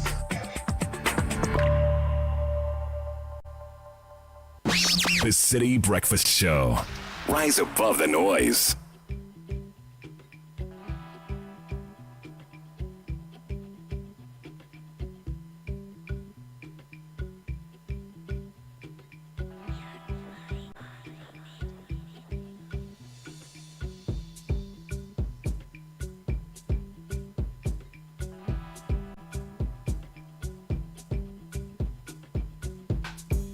Yes, 23 after 9, 97.3 City FM, 0549986996. Are you voting? Do you live in the Abluma North constituency? Are you going to work or you're staying behind to vote to choose who your next MP is? Share your thoughts with us. Happy to read from you, 0549986996. Have you voted already? How was the experience as well? In the meantime, upgrading your office space. If you're doing so, then call the experts. If you want a healthy chair that takes care of your spine, speak to us. Expert Office Furnish Company Limited for your ergonomic swivel chairs today. They are intelligent seats. They have intelligent seat cushion with dynamic bionic spine pressure relief design. The dynamic smart motion back support technology is equipped with double wing support chips and has great benefits for your health and your spine. At Expert Office Furnish Company Limited, we also have executive desk, cabinets, conference, and all office furniture that suits your budget. Find us off the Atomic Hills Estate Road on the Asori Junction near ASI Plaza, Ashroman Estate. 0571386600 is the number. 0244280532. Expert Office Furnish is where you find us on Facebook. Our website is www.expertofficefurnish.com. Expert Office Furnish, your health is your wealth. It's today. This is a gentle reminder for all who are planning on studying in the UK. Okay. The UK University's Open Day is happening today at the British Council in Accra from 9 a.m. to 5 p.m. Come and meet leading UK universities, get expert advice on admissions, tuition, scholarships like Chevening and GREAT, and learn how your IELTS test can help open doors to the world-class education. For the best experience, please be there on time. So today, at the British Council, Accra, your journey to the UK starts now. Okay. And if you're looking for a best of flavor in every sip, discover the refreshing taste of Piva beverages. Enjoy the classic Piva cola flavor. It's perfect fit anytime. Fruity adventures delve into the delightful Piva orange fruit drink. Something exotic, right? If you're looking for that, Piva cocktail fruit drink brings the tropics to you. We have the grape fruit drink, sweet and juicy. Piva tangy fruit drink, best in the tangerine flavor. So you have a host of options: Piva cola, Piva orange, Piva cocktail, Piva grape, and Piva tangy. 0550-032-231 is the number to call for a bottle of delight. Piva beverages, a taste you will love. Are you an entrepreneur looking for meaningful business ownership opportunities? Do you have a dream to provide water in a more sustainable way? Worry no more. Partner with Jibu through our franchise network. With 50,000 Ghana cedis, you can receive the equipment, training, and support needed to launch your own business. Purifying and selling affordable water, refillable drinking water. Let the dream become a reality. We have an exciting offer for new customers and businesses. We provide free bottles and dispenser machines for corporate businesses. Want to start smaller? You can also become a Jibu distributor or reseller in your area. Join the movement and start your journey toward a better life. For orders and inquiries, visit our website www.jibuco.com/gh or call 0302 528-669 or 0209-845-817. Jibu, a better life. And to all the parents, do you know why your children leave home very neat and return looking like, you know what I mean? Non-stop action is what has happened. Is what has happened now. All the learning and sports burn energy, you know that. So those sweat stains, torn uniforms, and dirty shoes, they show that your kids, they have been very active. That's why they need nourishment and energy at breakfast. So give them the nutritious Milo every day. Milo contains vitamin D that supports energy release to help their daily performance. Milo is energy to go further. Now, I'm seeing from our reporter on the ground, Fauzu Masaudu, that a journalist, police officer, has assaulted a GH1 TV journalist at the Church of Pentecost North Odoko Polling Station 2 in an attempt to prevent him from accessing the inner perimeter of the voting center. We'll get more details on this particular one, but that's what we are seeing coming through from the Abluma North rerun, specifically North Odoko Polling Station 2. I thought police journalists, media police relations has gotten better over the period. I don't know how the officers are briefed for such assignments that if you're trying to prevent someone from an inner perimeter, then it ends in an assault. And also the journalists have identification, so you should be able to know as a smart police officer that this person is a media person providing their job. Let's get more details first. We will do that. I think we should get, further details, because I mean, if you look at it, there are requirements in the regulations imposed on even volunteers and observers and journalists, for that matter, as to how far you should go.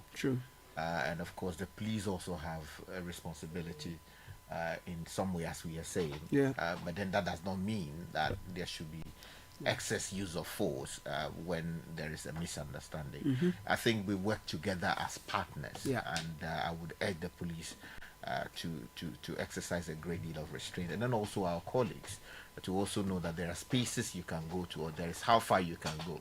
So let's get better details, and then we can deal with that. Absolutely, we'll look forward to some more details from that side of things, and then we can share more on that. But Samens,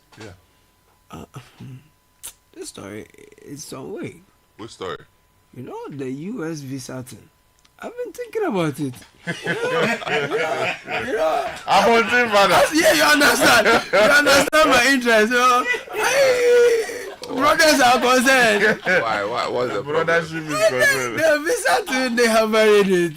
From 5 years, we are coming down to 3 months, and these brothers are one. Single entry. Single entry, my brother.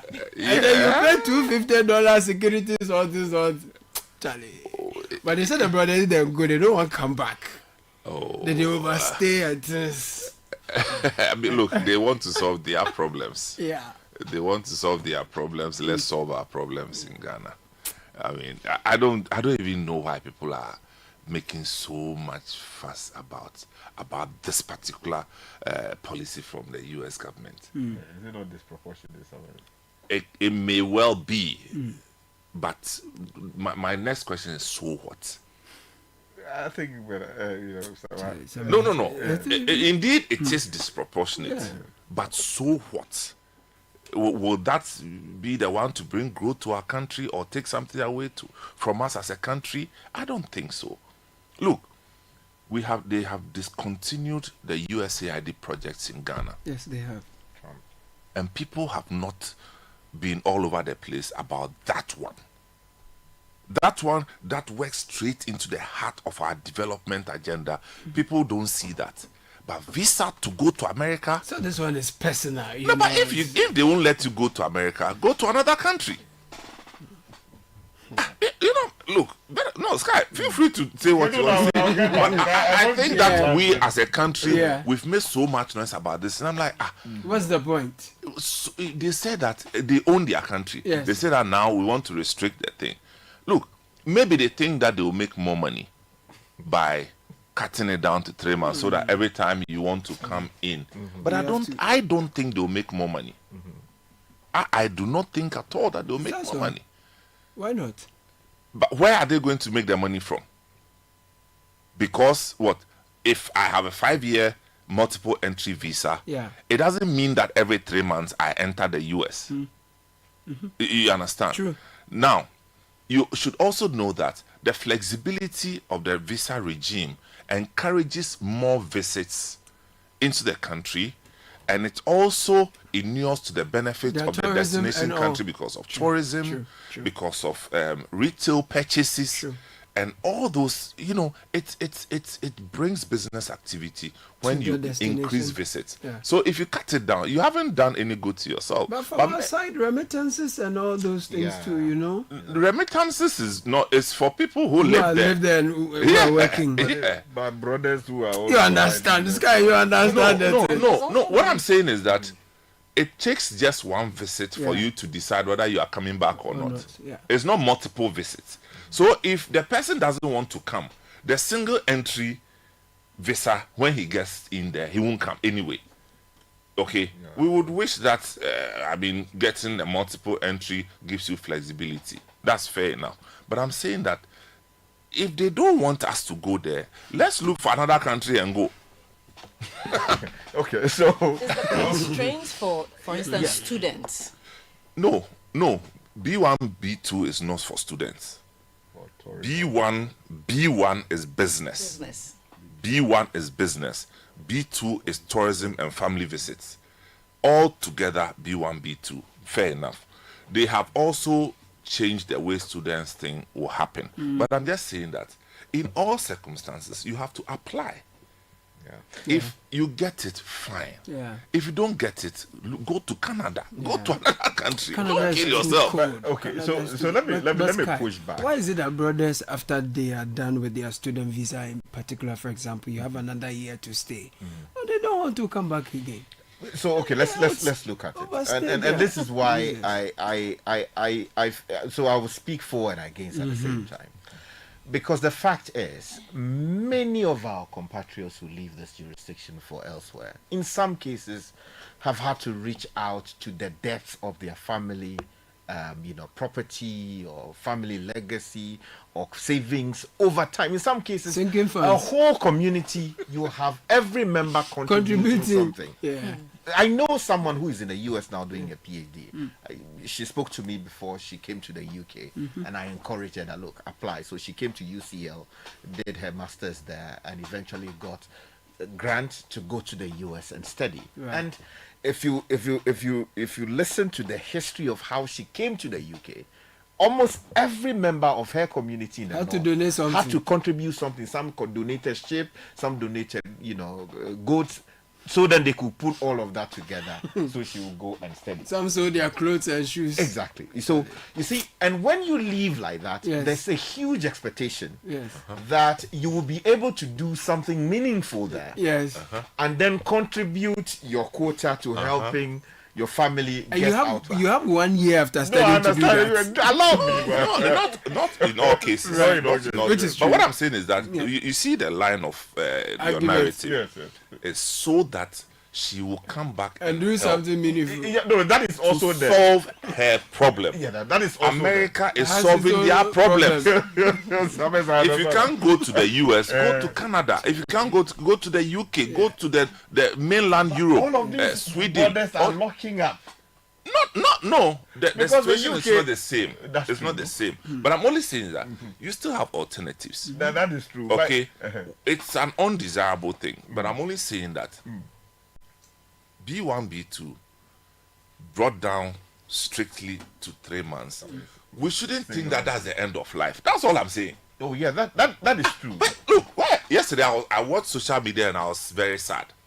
It's like, Charlie, what has come on us? Why are they doing this? I mean, look, from January to date, Ghana Embassy in Washington has issued over 40,000 visas to Americans coming to Ghana. Over 40,000 visas. And out of the 40,000, more than 50% more for 5 years. So to make your point, that issue of reciprocity that they talk about, I don't see the scientific connection to Ghana.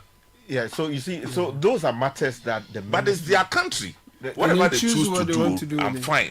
But I'm only saying that as a country, first of all, let's find ways of getting people to live in this country. That's first thing. That is true. Secondly, if they have to go out and America is not there, go to Canada, go to the United Kingdom, go to other places. There are other places that offer studies like, yes, they have proper schools in Europe. America is America. Oh, that's deception. What are you talking about? You see, so here's the thing. Yes. As we speak, yes, the UK has also modified its rules. Some are kicking in already. Some will kick in later. Yes, for instance, hitherto, the position was that if you are a master's student, you can come with your family. The government subsequently scrapped that. And now reserves it for only PhD students. You understand? And then hitherto, you do 5 years and you are seen to be proper, your head proper. No. If you are a master's student on scholarship for in the UK, if you're a master's student on scholarship, then you are required. You can come with your family. If you are not on scholarship, you have to apply the same way. Yeah, which and you will know the UK. Every 6 months, they review every policy. Yeah. You see, in all these things, they want to make sure that they secure their space. So they're thinking about themselves. They don't think about you. Who are you? And we are thinking, hey, look at what they are doing to us. Hey, no, people, the world is leaving us all. And we are thinking about visa. So you see, even the UK, which is the alternative, they are tightening. It's getting tighter. Exactly. And then hitherto, people were using the care thing.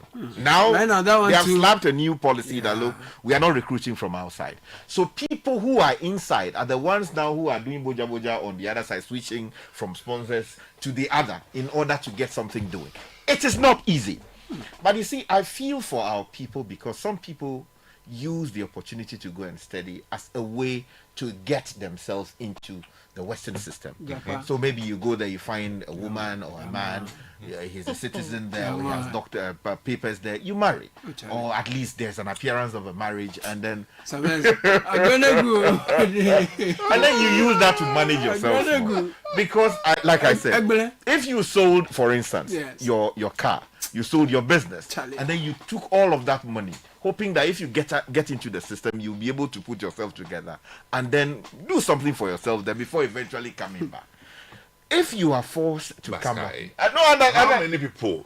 Forget our even this new policy. How many people have sold their family properties and then they went to the UK and then they started getting the money back? You won't get anything. That's deception. Is it worth it at all? It is not. Is it Don't worth go and it? sell anything. Like sell family if land, you get the opportunity, sell your sewing machine. if you get the opportunity, Yes. please go. Right. But go and study. Go and do something useful. But this thing they say, I'm going to hustle. Yeah. You will die. What will happen to you? Question that I want to ask, and I think the question will be based on people's reality. Yeah. Why do we believe that if we sell everything we have as Ghanaians and go to, say, the US, we can start afresh and have a better life? Why can we not believe that with the same resources we can do better This is here? the land of opportunity. because we watch too many Nigerian movies. Okafor left Lagos for London. His life has changed. New York. 6 months, he's back with a They Mercedes. use the word deception. I feel that it is. For instance, if there are so many problems in Ghana, there are so many problems in Africa, then we should be finding solutions to those problems instead of going to look for greener pastures elsewhere. You see, there's a case to be made for that. Yes. But then also, I think the reality is also. So it's both ways, right? It's a double-edged sword. Exactly. It's a double-edged sword. What people see. So, for instance, you read the stories of some people and how they made it in the West and came back to establish themselves here. But there's a social desirability in telling those stories. They won't tell you every single No, that's true. detail. I mean, I wouldn't lie to you. I have family people who tell me that you go and come, and looks like you don't want us to come with you. And you don't. But you are sitting on their chance. Yeah, but you see, I know how difficult it is when you talk to friends. Yeah. Look, it is not easy to be there. You are in a strange land, and nobody gets up in the morning and say, "Oh, Caleb, today you didn't eat, so come and eat in my home." No, it doesn't happen. I like here where I can walk to your house. No, can pick some buffalo. It will be in extreme circumstances. You don't walk into somebody's home and start cooking anyhow. Turn on the light forever and hope that, or turn on the taps and shower like from this morning to the next morning and hope that the person will not ask questions. Even your own parents, in some cases, they will raise a voice against you that, hey, what are you contributing to the bill? I know of a young lady who finished school, and I was telling her that, look, if you want to leave to the UK, what you want to go and do is to go and study. Don't say that it is an opportunity to go and work. Of course, some people go and hustle and then school on the side, and then they do something for themselves, and ultimately they become better off. However, if you think that you finish school and just go and hustle, you have difficulty. As we speak, that person is in serious difficulty and thinking of how to actually get out of that situation. It happens consistently, and you just finish, a school somewhere in the Western region. The point I'm making is that it is not always rosy. If, for instance, a company decides to sponsor you, I know someone who was working with a banking institution, got a job somewhere in London, and is working with one of the big four. You understand? That is a great thing. Then you can relocate with your family, and then you have a good pay, your figures are looking good, and you have a good place to live. But you don't want to travel there. You don't, first of all, know who you are going to live with. Because there you can't tell the landlord or the landlady that, this month is not good for me. So no. Charlie, they will write to you, and if you are not careful, the next time you get jail. They slap you with a lawsuit. Look inside for me. It is not easy like that. And the bills don't wait. Electricity bill, you have to pay it. There's no negotiation about it. Water bill, you have to pay it. Gas, look. 3 months ago, I think it was in February that I was there. I met some Nigerian guy. It was tough. I met him at the train station. Even to be able to buy ticket from one train station to the other was difficult for him. You couldn't mind the gap. No, because you can't get on. It's not free. Yeah. And if you make your way onto a train and you are not lucky, you are caught. You are going inside. You understand? So let us tell our people that look, on a train without a ticket. Charlie.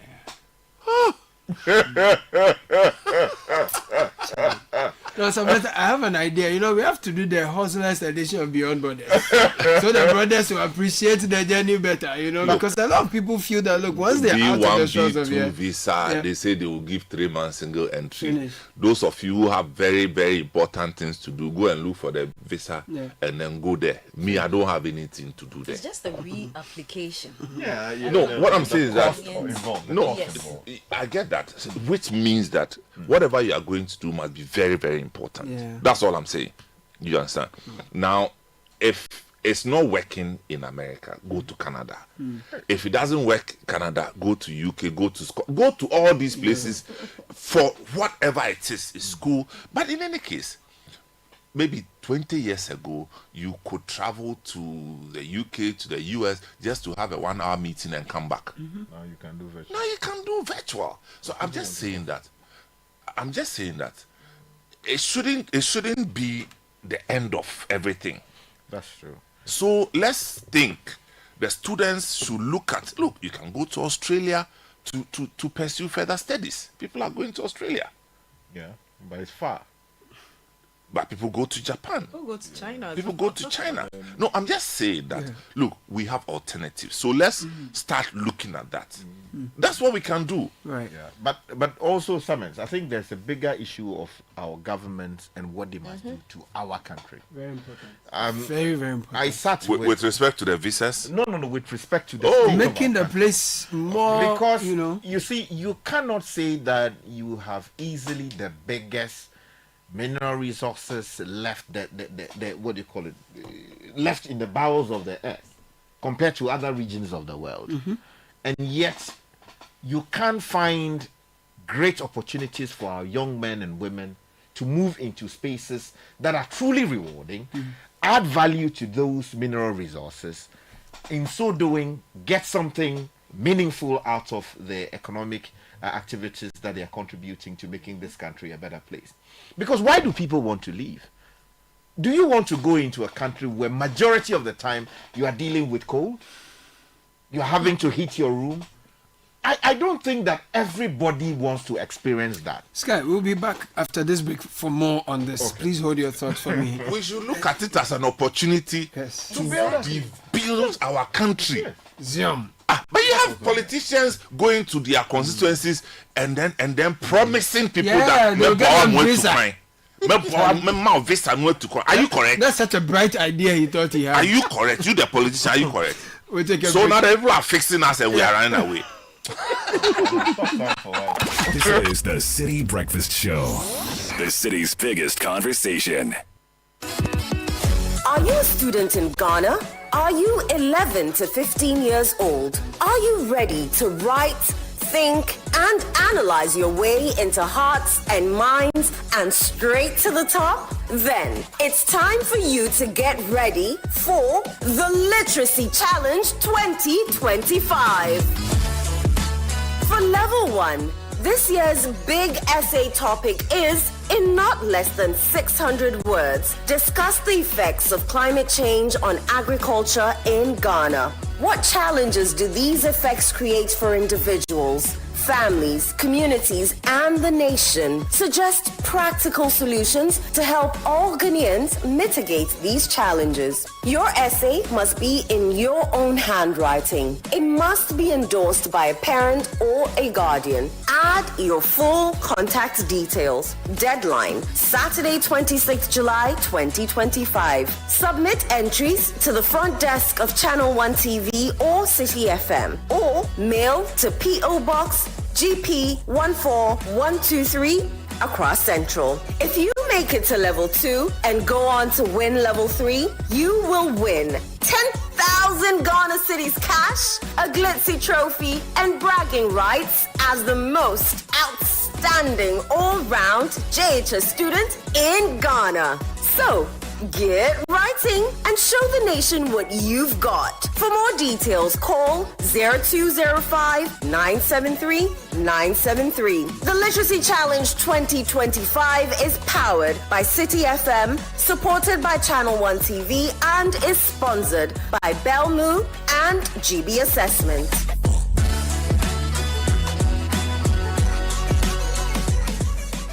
It's time to take the next step toward your dreams. Admissions are now open for our October intake at Lancaster University, Ghana. Get ready for a world-class education, global opportunities, and an unforgettable experience in Ghana. For more information, contact us at +233 030 211 8989 or send an email to admissions@lancaster.edu.gh. Apply today and begin your journey to success with Lancaster University, Ghana. Your future starts now.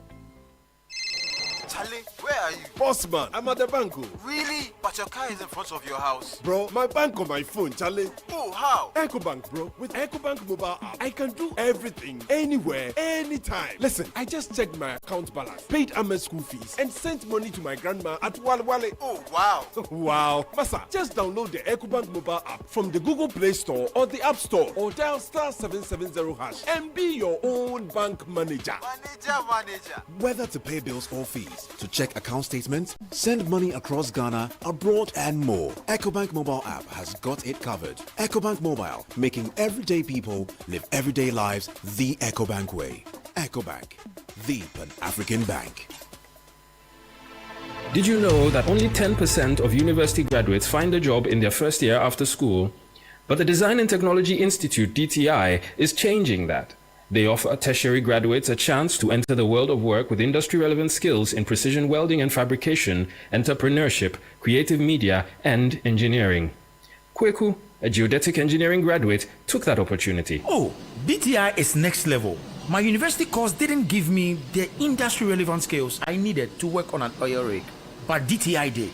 I enrolled in their precision welding and fabrication program, which included a 6-month workplace experience learning. DTI's programs are accredited by the American Welding Society and Pearson's BTech, so my skills are recognized globally. Plus, they connect us to real jobs.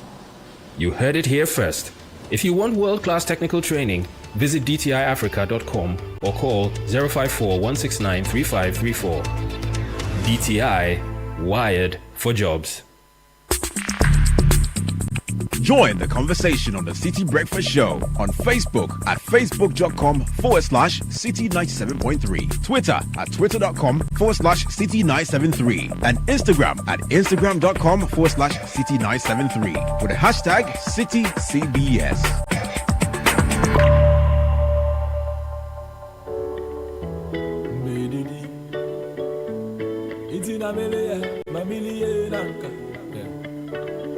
Abedim Pars, come Kofi Kenata.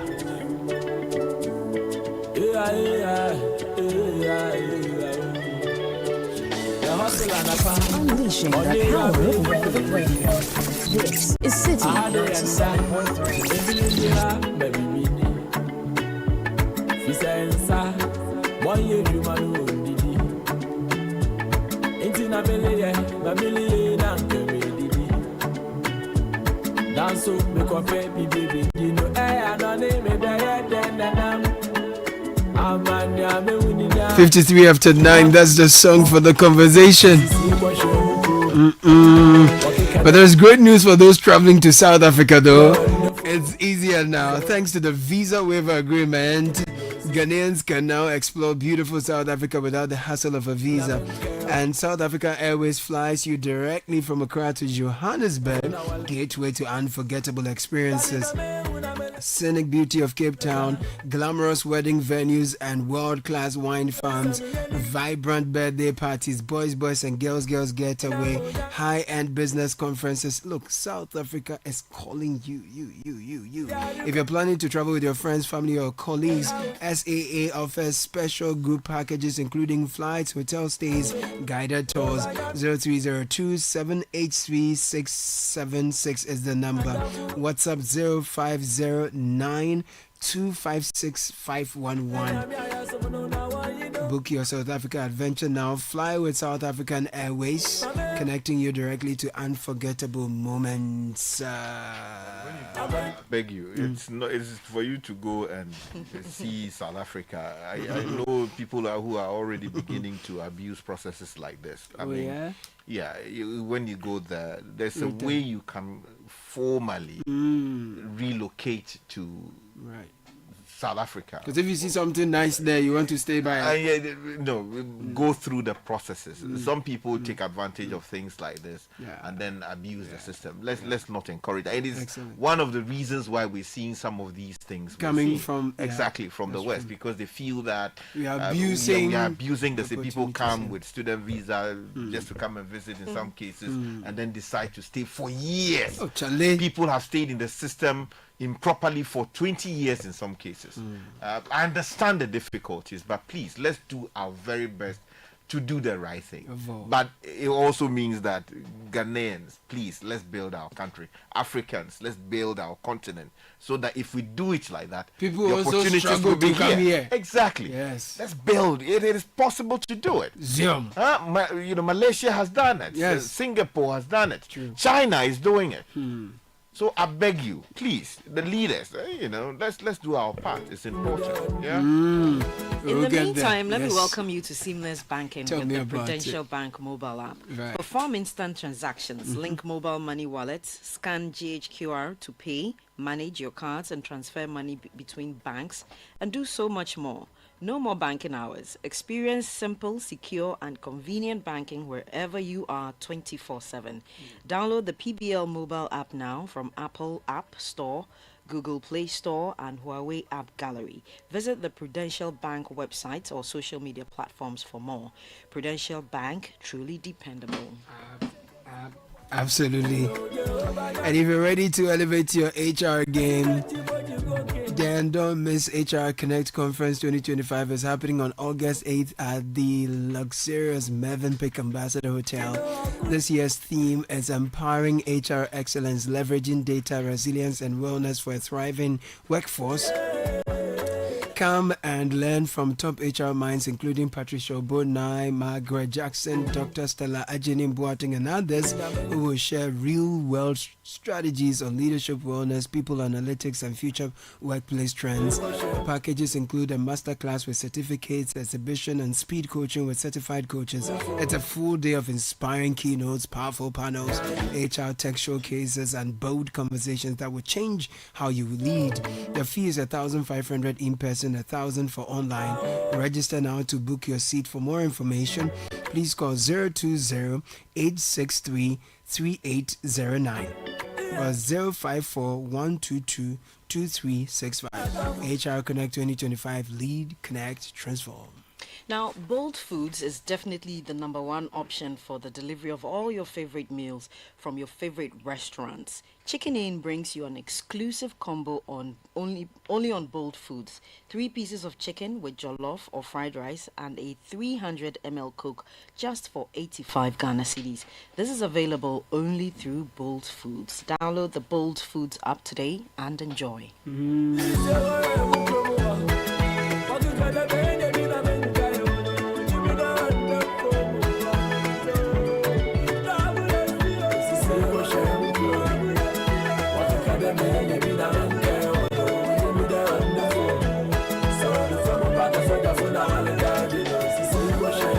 Some messages coming through. Please, F1, that student is also part of the 3-month single entry policy. Justice and that from Tessano. About the new US visa policy, please, I want to know, Sky, what if I already have 5-year multiple entry visa? Is it still valid to travel with? Kindly help clarify. I'll let Sky clarify that for you shortly. True, we watch too many movies, but the lady's question of why we can't stay here is not, it's not real. We need to develop systems that can help us settle. Send that from East Legon. Why are we angry that some countries are trying to secure their own space? Don't we sit in Ghana and complain about the influx of Chinese and other West African nationals, especially in our retail spaces?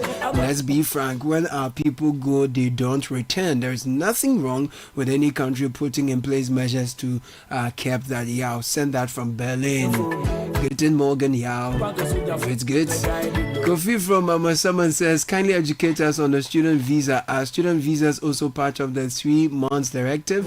Samans is preaching the gospel truths. This is from a listener in Germany. The obsession of the Ghanaian to see greener pastures is unfathomably nauseating.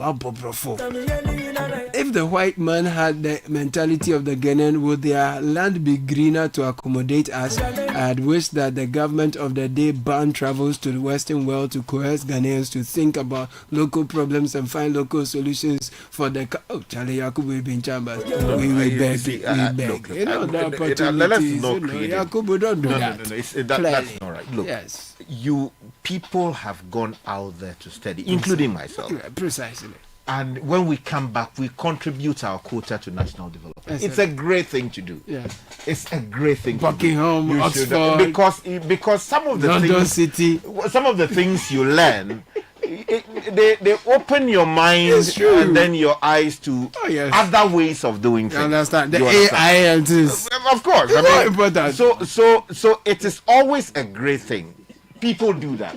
But I think the concern from some other people is that when you go, you come back. Because when I went, I have every opportunity. I could have been part of the people who get lost in the system. But I didn't do that. Yes. At any point that I needed we are grateful you came back. God will bless you. God bless you. But we have to continue this show. No, but you see, I also understand the difficulties of people who sometimes are coming back to nothing. Charlie, it's hard, though. You understand? You have gone to do your master's. Coming back with nothing. And you are coming back with nothing. And meanwhile, the whole family. The whole community will look at you. Yes, so I understand that difference. That's why I'm saying that we talk some for them, and then also for us. Because there are people who say they are going to visit family and they stay there forever. Let me talk some. It's a problem. Let me talk some for Shiba Araba Beni. She's here with the news. You understand? You cry for the cock, you cry for the hawk. When they see us, they say, "Oh, Charlie, Sky went and he's come back and he's talking big already." Encourage them to return. Yes, that's what I'm saying. Please, when you go, whether empty-handed or not, come. That one is hard, though. It's hard, but start something. Okay. Coming back with nothing. Yeah, that's how we end the show today. Come back to Ghana with £1. Nothing. It's not easy. With nothing. And when they come back, to stop demanding too much from them, the Ghana people. Shiba, good morning. Good morning, Caleb.